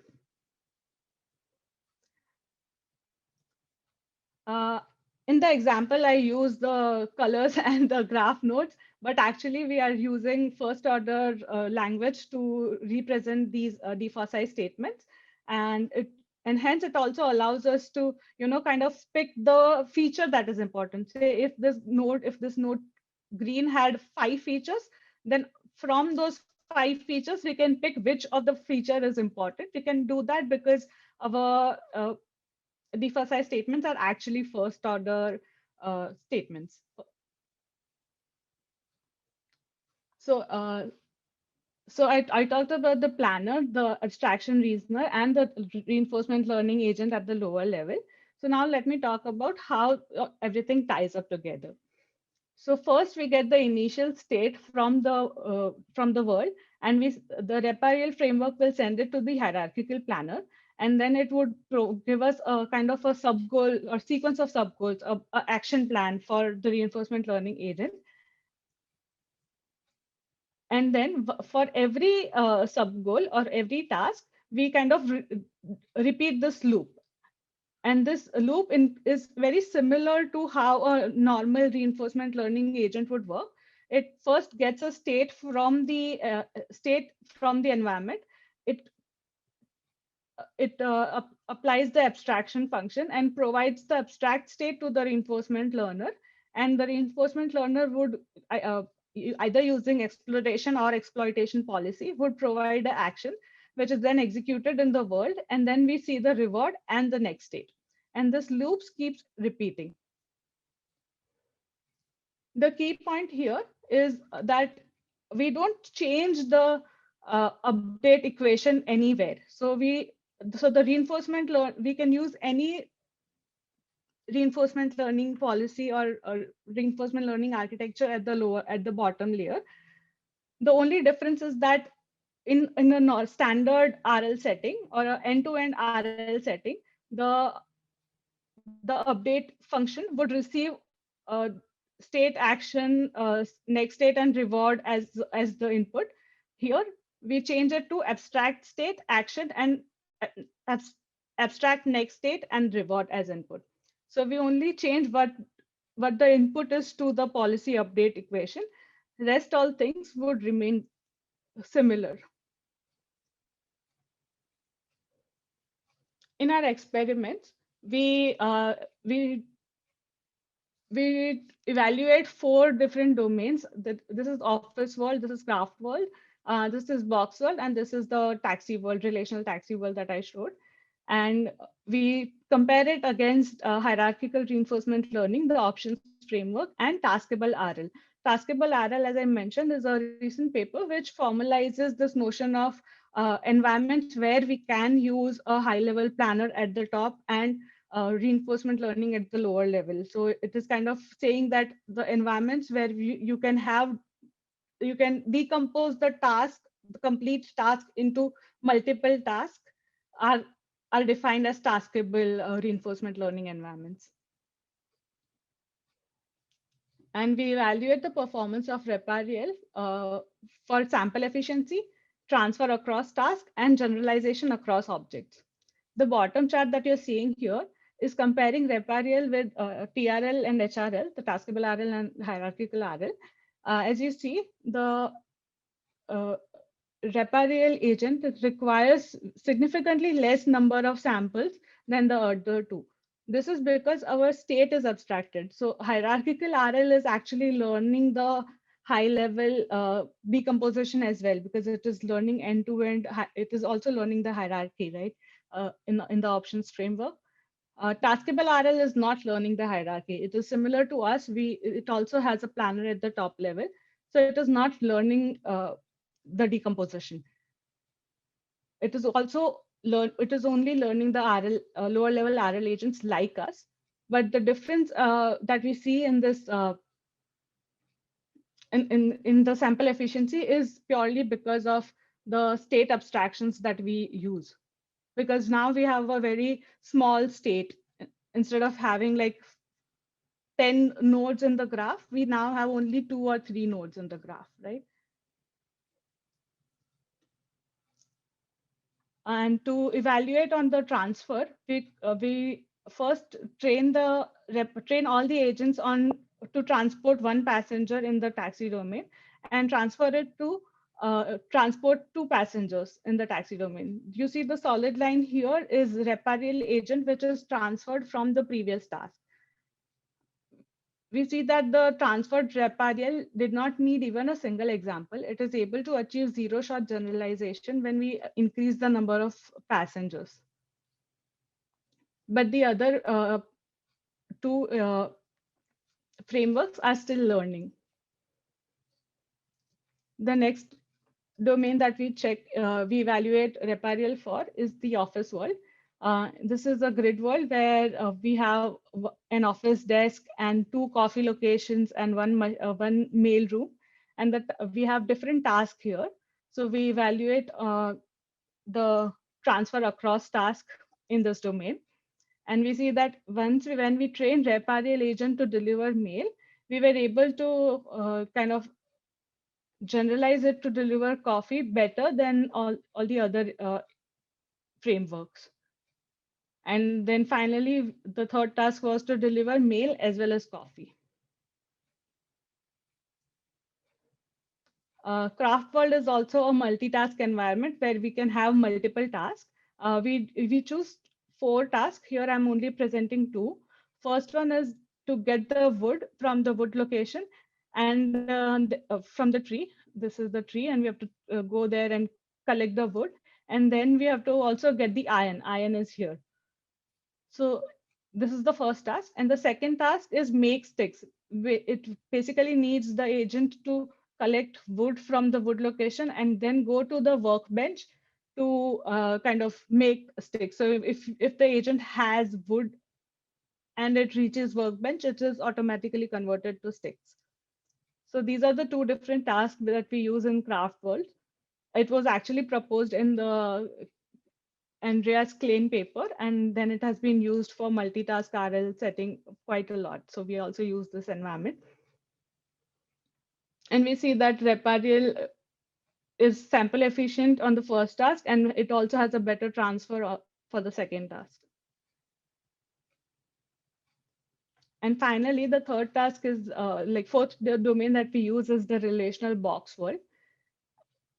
Here the agent, the goal of the agent is to collect the white gem.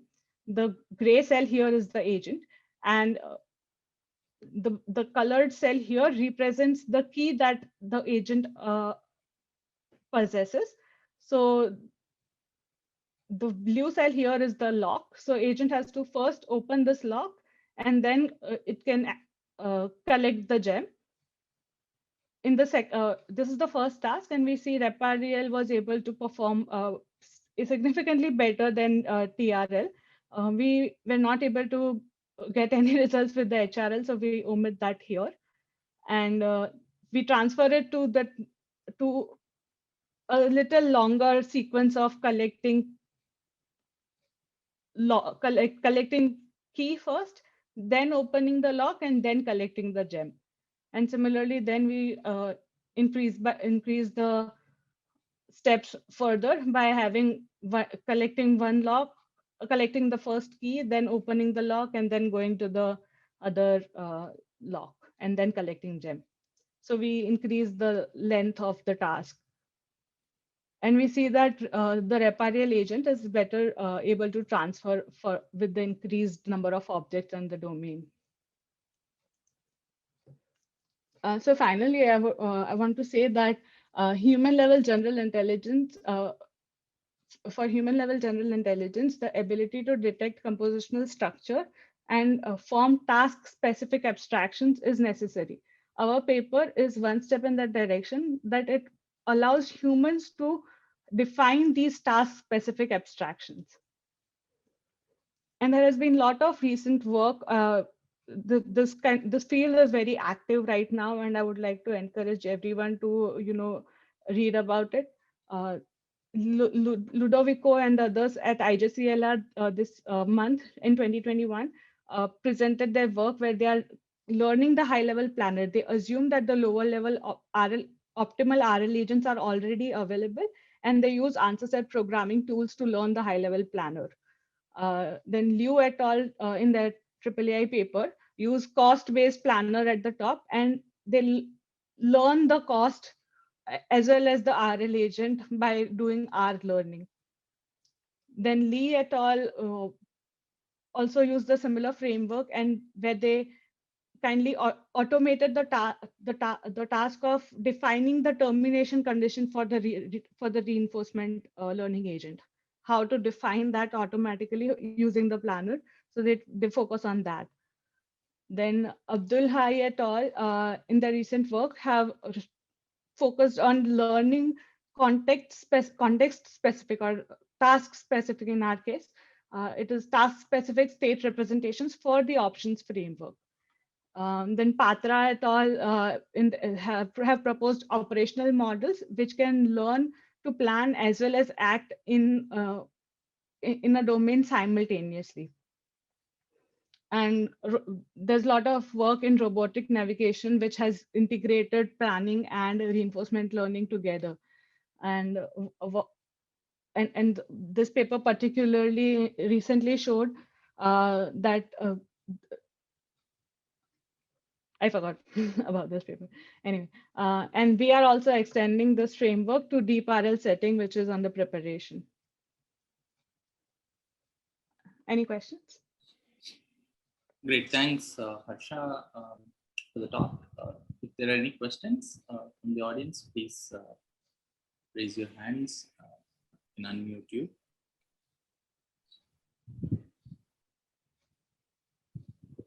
Or if there are questions, please feel free to type in the Q&A box as well. Harsha, if there are any, please do respond.